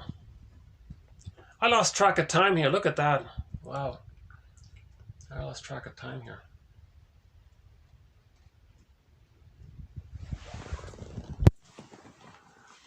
Okay, Tompkins. Okay, Sylvan Tompkins. Okay, a lot of people quote him. His theory proposes that the evolutionary-based function of shame is to break off communication in the face of an error message, a misattuned response. Okay, so the mother gave a misattuned response to the baby's needs. That's an error message. Error. Okay, that's what shame is. Okay, so the baby's body creates an error message. This inner blushing. Okay, that's the feeling of shame. The mother was indifferent, rejecting, abandoning, punishing, whatever it was. Okay, there are studies have shown that there are connections between an insecure attachment style and shame. Okay, so an insecure attachment style. The baby feels error. That painful feeling of the error that the baby feels, of the mother's misattunement, that feeling is called shame. Shame as a defining characteristic of the human condition. Shame as a defining characteristic of the human condition. So wrongdoing relates to guilt, wrong being relates to shame. Okay, one theologian writes, quote, shame is man's ineffaceable recollection of his estrangement from the origin, the breast, estrangement from the mother. Okay, rupture with the mother, estrangement from his connection. That's the loss of basic trust, estrangement from basic trust. It is a grief for this loss of basic trust and the powerless longing to return, to get back the basic trust. A powerless longing to return to unity with the origin. Okay, to get back to the good breast mother. Okay, so I did borrow this from, I am including this quote. He says, he's saying to his fellow religious colleagues there, all this original sin thing you're talking about shame. So if you want to understand this religious dogma of original sin, he's talking about the shame, right? The mother's misattuned, the baby's body creates this error message, that's the shame. Okay? Now this unfaceable recollection of it, we're estranged from the need for the good breast. We're estranged from our mother. Okay? There was a break in the trust with the mother, the loss of basic trust. Okay? We're estranged from it. It's repressed. It's in the bag. We don't know where it is. It's lost deep in the forest. We don't know where it is. Right? Now we're grieving. We're grieving this loss. This estrangement is like a loss, and we're grieving. We're in pain. Right? So the shame and the grief for this loss of the trust and this powerless longing. We have no power, but we're longing and we have no power. Right? So that's what religion is for. Imagine the good breast in the sky. There you go. Now put your money in the basket. That's what they're doing, right? They're not making you aware that what you're dealing with is a powerless longing for the reunion, for the good breast mother to have the basic trust, to go through the 8 stages. They're not telling you that. That's the key. They're not telling you that. The purpose of religion is to not tell you that, right? They're co-opting and creating this massive distraction away from efforts by people to make you aware of this, right? Edmund Burglar's theory, you hardly hear about it, right? Psychoanalysis, a lot of people mock it still, right? Although it's coming back. You see, psychoanalysis is coming back. I think in large part because of this. I think this is a huge boost to the healing revolution, to the healing. That's a good one there from Be Now, right? So when people try to confuse you with this dogma about original sin, this theologian is saying, no. You're talking about the shame the baby feels when he loses basic trust with the mother. He feels grief. That's the shame, the error message. This burning, biting feeling of the hell feeling, the burning sensation. That's the shame, right? Now there's a powerless longing to travel back in a time machine to get it back, but we can't get it back. It's a one-time deal. You can't travel back in a time machine to still reunite with the breast mother and change the mother and make her good. So we're suffering this pain. That's not original sin. That term confuses you, right? He's talking about the shame you feel with the loss of the broken trust and the grief of not being able to go back. That's what he's talking about. They don't want to tell you that, okay? No guy at the podium there is going to tell you, is going to quote Mr. Binau here.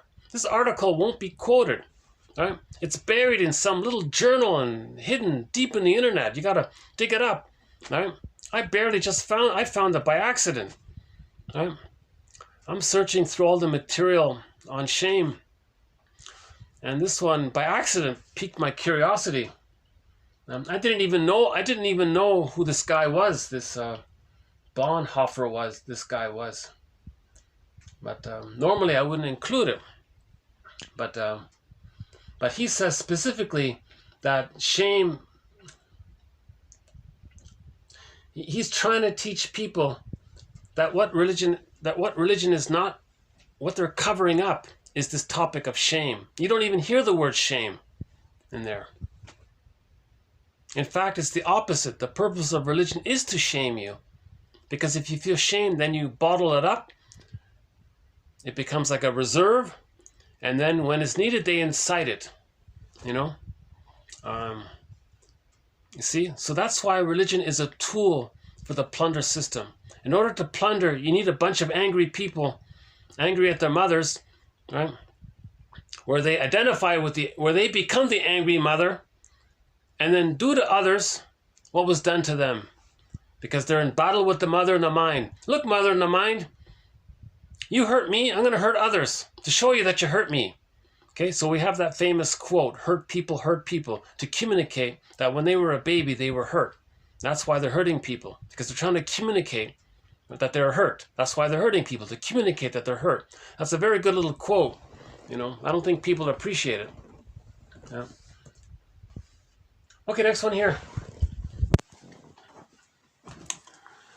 Okay, the earliest mental functioning of the newborn. Okay, the earliest mental functioning of the baby. Okay, you got lots of splitting, good breast, bad breast. Okay, the baby can't handle it when the mother's misattuned. So the baby thinks, well, there's a goddess and a demon, and he denies one side and accepts one side. That's the splitting. Okay, projective and introjective identification. Okay, so the baby's fused with the mother, right? So a part of him is in the mother, a part of the mother is in him. That's called projective, introjective identification. That's called the fusion with the mother. Omnipotence is still there. The infantile megalomania is still there. And the fear of emotional starvation, the abandonment of the mother. So that's the shame.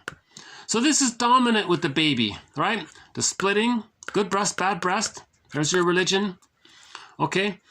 You see a part of yourself in the other, a part of the other is a part of you. That recreates the fusion. So you're trying to get back the breast. Projective and introjective identification. Okay, remember the powerless longing to return to the unity of the origin? This powerless longing, religion promotes this. Religion promotes the mental functioning of the baby. Religion says, hey guys, use the mental functioning of the baby. Okay, you can see a part of yourself in the breast, a part of the breast as a part of you. You can be blurred there. Okay, that's in reference to the powerless longing to return to the unity with the breast. Now that preserves your infantile megalomania, and you get to keep shame at bay. Okay? And you get to keep this break in well-being at bay. Okay, this break in well-being. Okay, you keep this feeling at bay. You keep shame at bay. Shame is a break in well-being. Okay? Right? Okay, next one here. Okay, so these early mechanisms are used to regain or to restore a state of oneness with the breast mother. Infantile megalomania is preserved, right? Now, if you're doing this in a therapy, okay, then you're treating the therapist as the good breast, okay. When the client feels threatened by the awareness of differentiation, okay, then projective identification is used to achieve a reversal of positions, okay. So projective identification is used to achieve a reversal of positions. So in other words, if the client says, hey therapist, you're the bad child and I'm the bad parent, they're reversing the position. That's trying to recreate the fusion with the breast mother. They're trying to create the union there. So projective identification is trying to go back in a time machine to create the fusion, right?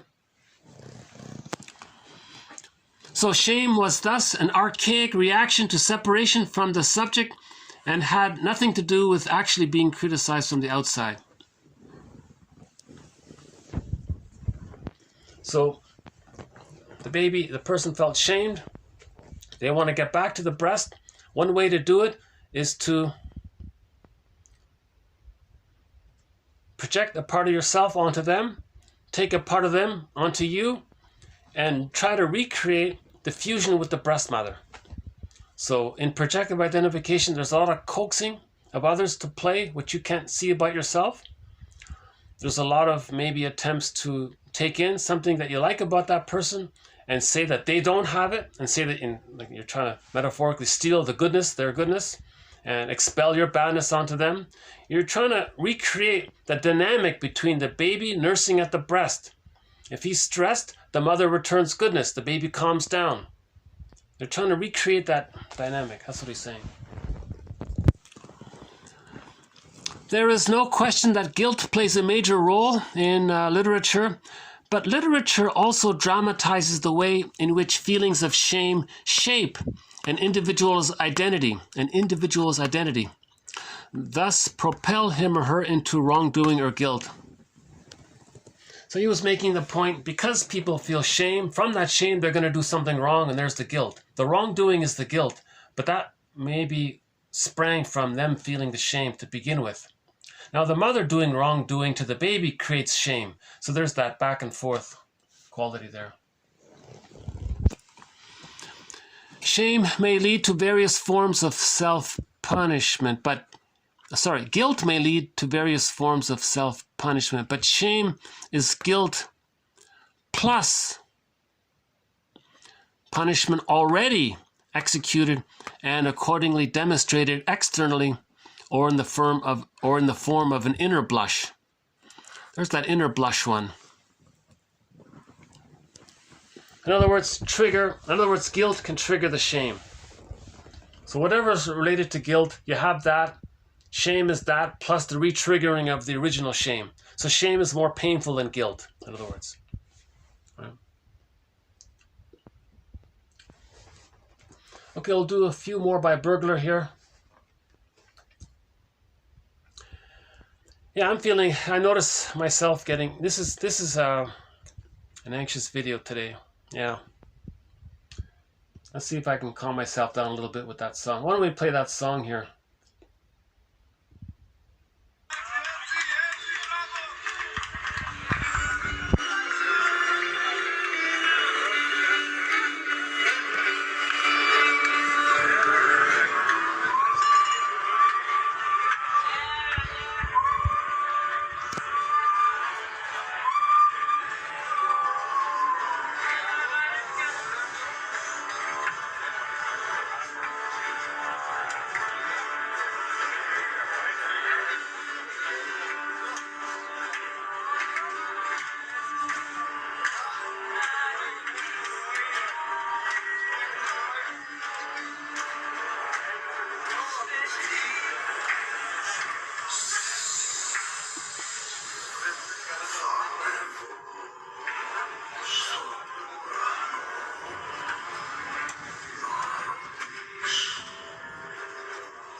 Shagamu, I will find heaven.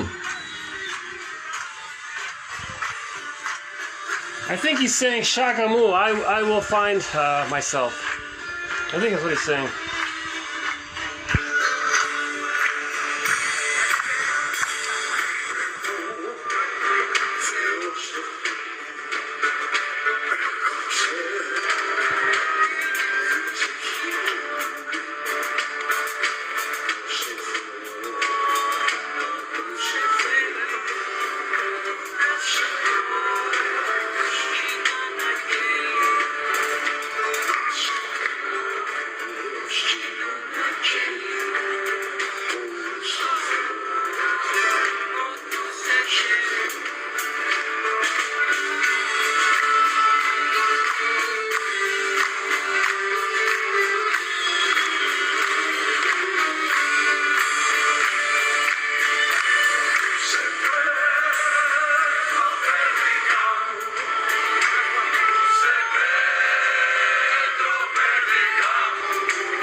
Someone said if you're feeling shame, one person said that he wants to crawl into the corner and make himself small and maybe hide in the mouse hole or something, you know. And in that music video we played for the song Mind Games by the band Triumph, the woman was shaming the guy, and he felt the shame of her rejecting cold attitude toward him. And they showed how he felt shame because he wanted the sofa to swallow him up. He wanted to sort of disappear because he would make himself small and hide. So the feeling of shame is like that. You want to, so they showed that. It's not a very good, it's not really a great music video, but it did show the feeling of shame when the sofa swallowed up the guy.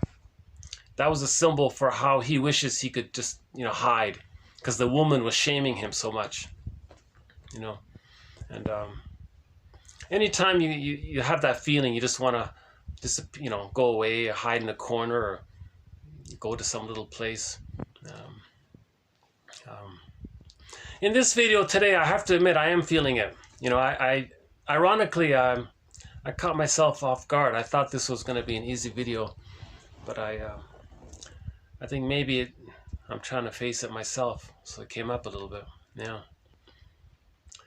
But in the last video, and I was also thinking, in the last video, I thought I did a good job. And it's interesting, I wondered if in this follow-up video, can I continue that good flow, that good momentum? Or is there going to be like a little setback? And I thought, well, let's see what happens. So I did feel maybe the safety I felt from the first video, from the last video, maybe that safety brought up more stuff to come up. You see, when you feel safe with a topic, then the emotions come up. So I think maybe that's what's happening with me. Why I'm feeling a little shame, because I talked about this topic earlier and I felt confident in it. Now, because there's some experience of confidence, there's a little inner safety in me. Now some more shame is coming up. So I felt the need that, I want to hide at the window there and turn the camera. I don't want you to see me. I'll stand at the corner. And I was standing at the corner, right? I was just sort of standing at the corner there. I was just thinking, oh my God, I'm standing in the corner. I feel a little better. And someone said that the students in the school, some students, they always dive for the back row at the very corner. That might be like a sign of shame, not wanting to be seen or something. But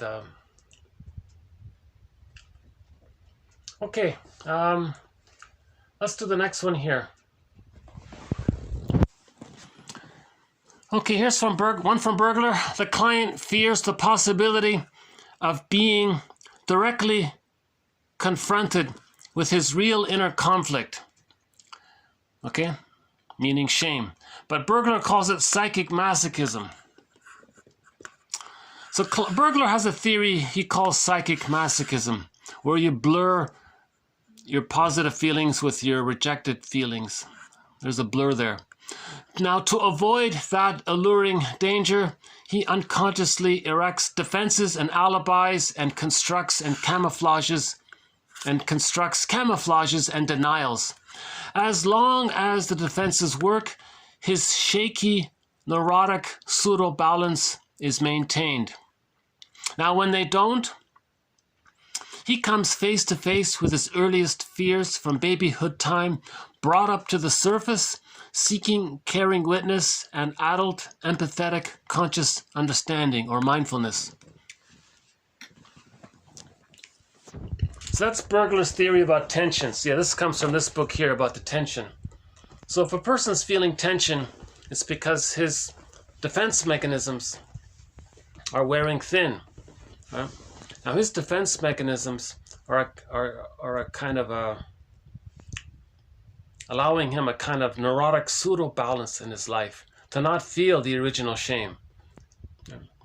So if his defense mechanisms are wearing thin, he's feeling anxious. Yeah. So then maybe that's an opportunity for him to see that some of his babyhood issues are coming up. Yeah. In other words, defense mechanisms are used to mask anxiety. Right? But what's the original anxiety? The original anxiety is that the baby had a wish and it got rejected. He wanted to protest, but he couldn't. In later life, he has to find some compromise around the situation. So he has alibis in his life, rescue stations in his life, emotional eating or dysfunctional relating or doing something neurotic. That's like a rescue station, a compromise to smuggle in the repetition compulsion. It reveals the pain, but it conceals the pain. Just like a physical symptom reveals the inner conflict and hides the inner conflict. A dysfunctional rescue station in a person's life that reveals the inner conflict and conceals it. Now, if this is loose or something, then tension comes up. Then the person might binge eat, and then he squelches it. So he restores his alibi. Him restoring his alibi, that's confession to the lesser crime. So the burglar's metaphor is that the baby thinks he committed some kind of major crime. Wanting love, that's a major crime. Thinking that the mother's bad, that's a major crime. He can't. Realizing the truth that the mother was misattuned, that's a major crime. He can't do it. He has to hallucinate that she's a goddess. It would be a major crime in terms of feeling immense persecutory anxiety. That's why the metaphor is he feels like a major crime. He can't do it. So he compromises. He confesses to a lesser crime. So he'll be a binge eater, let's say. And he'll think that his problems in life are related to his eating issues. And he'll keep his attention there. That's like a compromise. Now, if that's shaky, that triggers up the original, the earlier material. That's his theory there. Okay, let's do one more by Burglar. Okay, here's one about the He-Man. Okay, so this is also an alibi, a rescue station, to be the He-Man. Okay, so instead of being an emotional eater, a person can become the He-Man. But the odds are decidedly against the He-Man or the emotional eater. The He-Man plays the big shot, but with whom? Who's he playing the big shot with? Okay, the person who changed his diapers. The person who knew that he wet his bed. The person who washed his little miniature body. The person who carried him easily in the crook of one arm. The person who watched him from an unbelievable height as he crawled on his hands and knees. The person who listened condescendingly to his first stammered words. Okay, so he's playing big shot to this mother.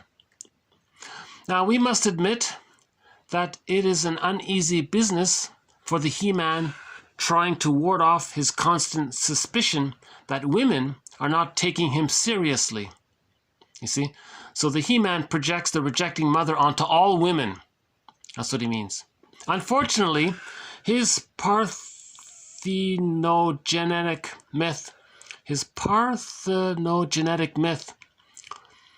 needs constant replenishment.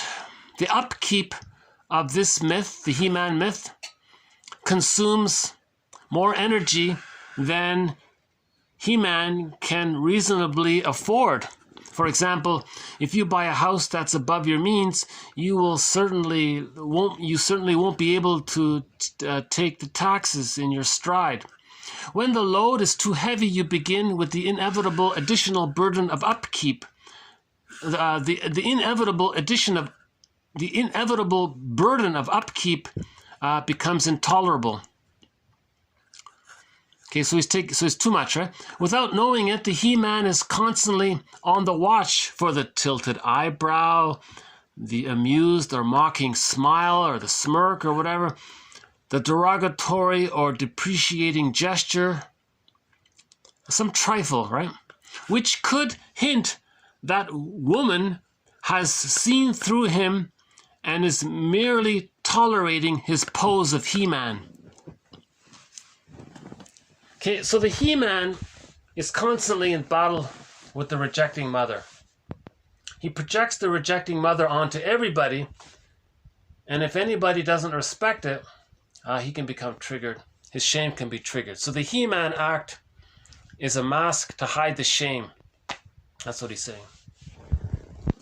Psychologically, his attitude towards his wife, for example, amounts to this. He can never inwardly forgive the fact that in the past he was completely dependent on a woman, his mother. Okay? So if he's the macho man with the woman, it's because he can't let go of his anger at his mother, basically.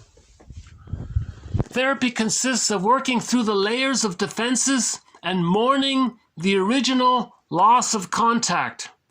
Therapy consists of working through the layers of defenses and mourning the original loss of basic trust. Mourning the loss of basic trust. Okay, lastly, quote, I'd like you to bring the small child that you were to mind from time to time over the next few days. Practice being friendly and warm to him or her. Don't judge him or her. Just take him or her the way he or she is.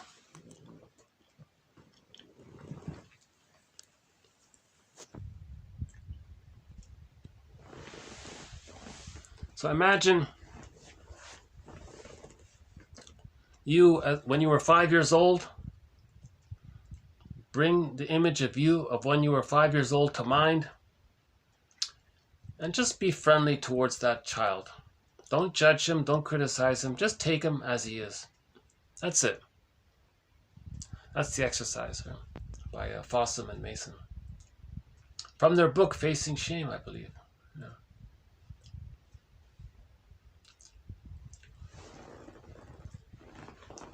Okay, I guess I'll start to wind down here.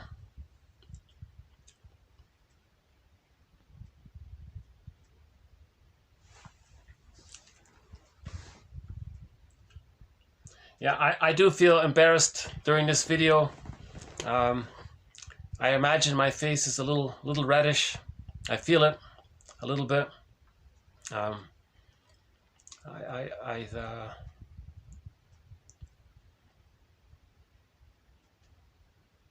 That means something in me is trying to come up, right? Some unconscious memories in me are trying to come up, seeking my caring witness. Yeah. And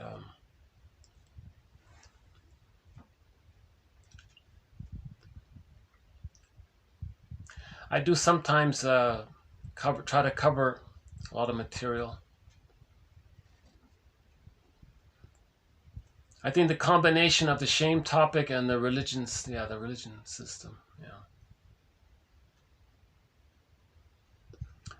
I'll review this one, see what's going on. Something in here triggered me. I'm not sure which one it is.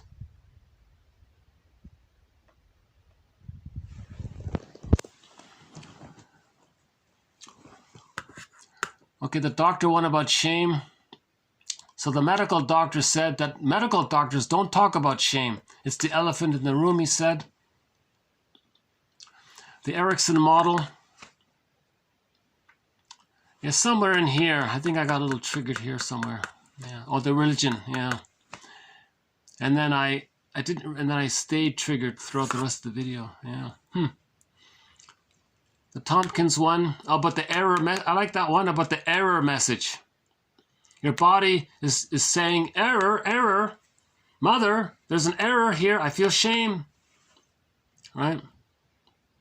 So if you're reminded of the misattunement with the mother, your body sends you an error message called shame. So that means you're being reminded of mother's abandonment, indifference, unavailability, etc.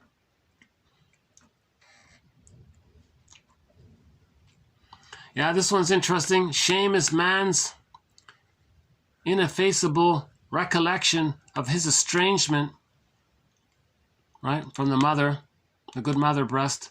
It's a grief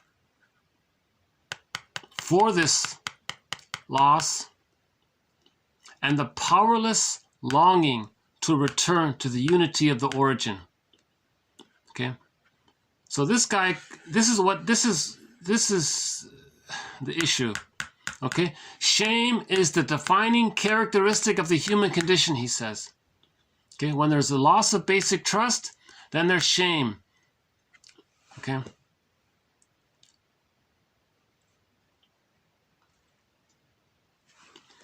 Okay, we're not talking about, okay, another footnote here, we're not talking about normal, healthy shame. Roquel says, everybody feels some normal, healthy shame. They don't want to, what did she say? You don't want to go into the library nude or something. You might feel a little shamed by that, so that stops you from it, right? So that's normal, healthy shame. Now in the next video, and then there's a quote about shamelessness. That's a little confusing for me. I think one challenge here is to understand this issue of shamelessness, because we have an issue of, if a person does feel a lot of shame, they might flip it and flaunt their shame as a counterphobia. Yeah? So there's what's called reaction formation. If a person does feel a lot of shame, they might do shameless things, rude things, careless, aggressive things, and not care, showing that they're trying to master the feeling, showing the illusion that they're mastering the feeling of shame by using a defense mechanism against feeling the shame. Reaction formation is a defense mechanism against feeling shame. So reaction formation is the conscious opposite of the unconscious. Yeah? So the unconscious is shame. You consciously feel no shame. That's a reaction formation for the unconscious shame. Right? Now, a person who's flaunting shameless behavior, some people might be drawn to that because they feel shame and they see somebody who's using a defense mechanism against shame and they're displaying it. That's why people might be drawn to rude people, because they're flaunting shameless behavior. All of this rude stuff out there is the flaunting of the shame.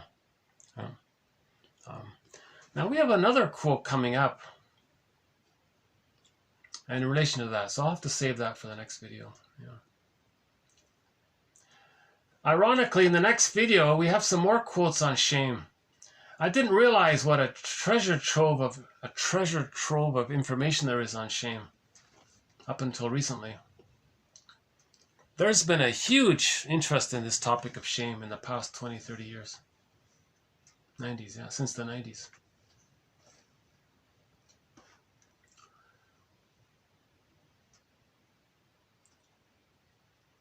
Yeah, here's the one about Shore. Alan Shore suggests that the attachment style the child develops is essentially the child's style of shame regulation. Shame regulation. How do we regulate this shame? Well, your attachment style is a way, different attachment styles are different ways to regulate the shame regulation. So if a person has a secure attachment style, they're not living with constant shame. If a person has an insecure attachment style, meaning I'm not okay, you're okay, or I'm okay, you're not okay, or I'm not okay, you're not okay. Okay, these are insecure attachment styles.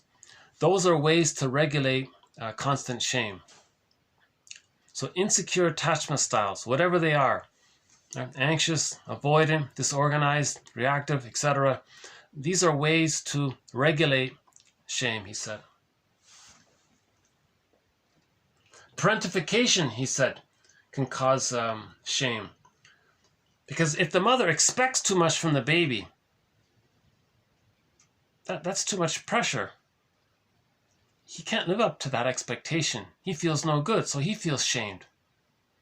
So when a mother parentifies the child, the mother says to the child, hey child, you take care of me, okay? Whoa, he can't do it. He feels immense shame by that. All right? Parentification, an extreme kind of role reversal in which the parent looks to the child for acceptance, for understanding, or support, may foster shame by conveying unrealistically high expectations. Okay, as a follow-up, there's a link between shame and social anxiety.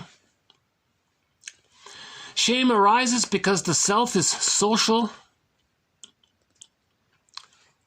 Since there's so much shame about shame, we behave as if shame doesn't exist. There's the taboo one.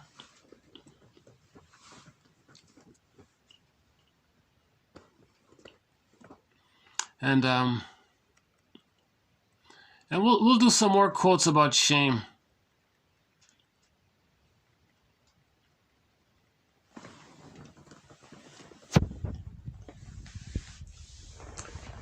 So I'll just conclude by saying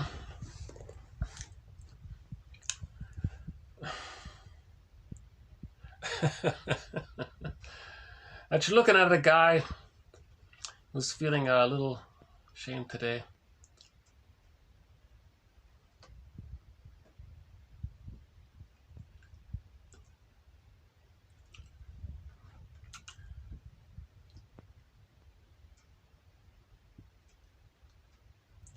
Oh, what's a good song to end up on here? Gabrielle, Bob Marley, The Odyssey, Chilliwack. How about Pavlov's Dog? Theme from Subway Sue. Okay, let's end up.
there's my disclaimer. Bye for now.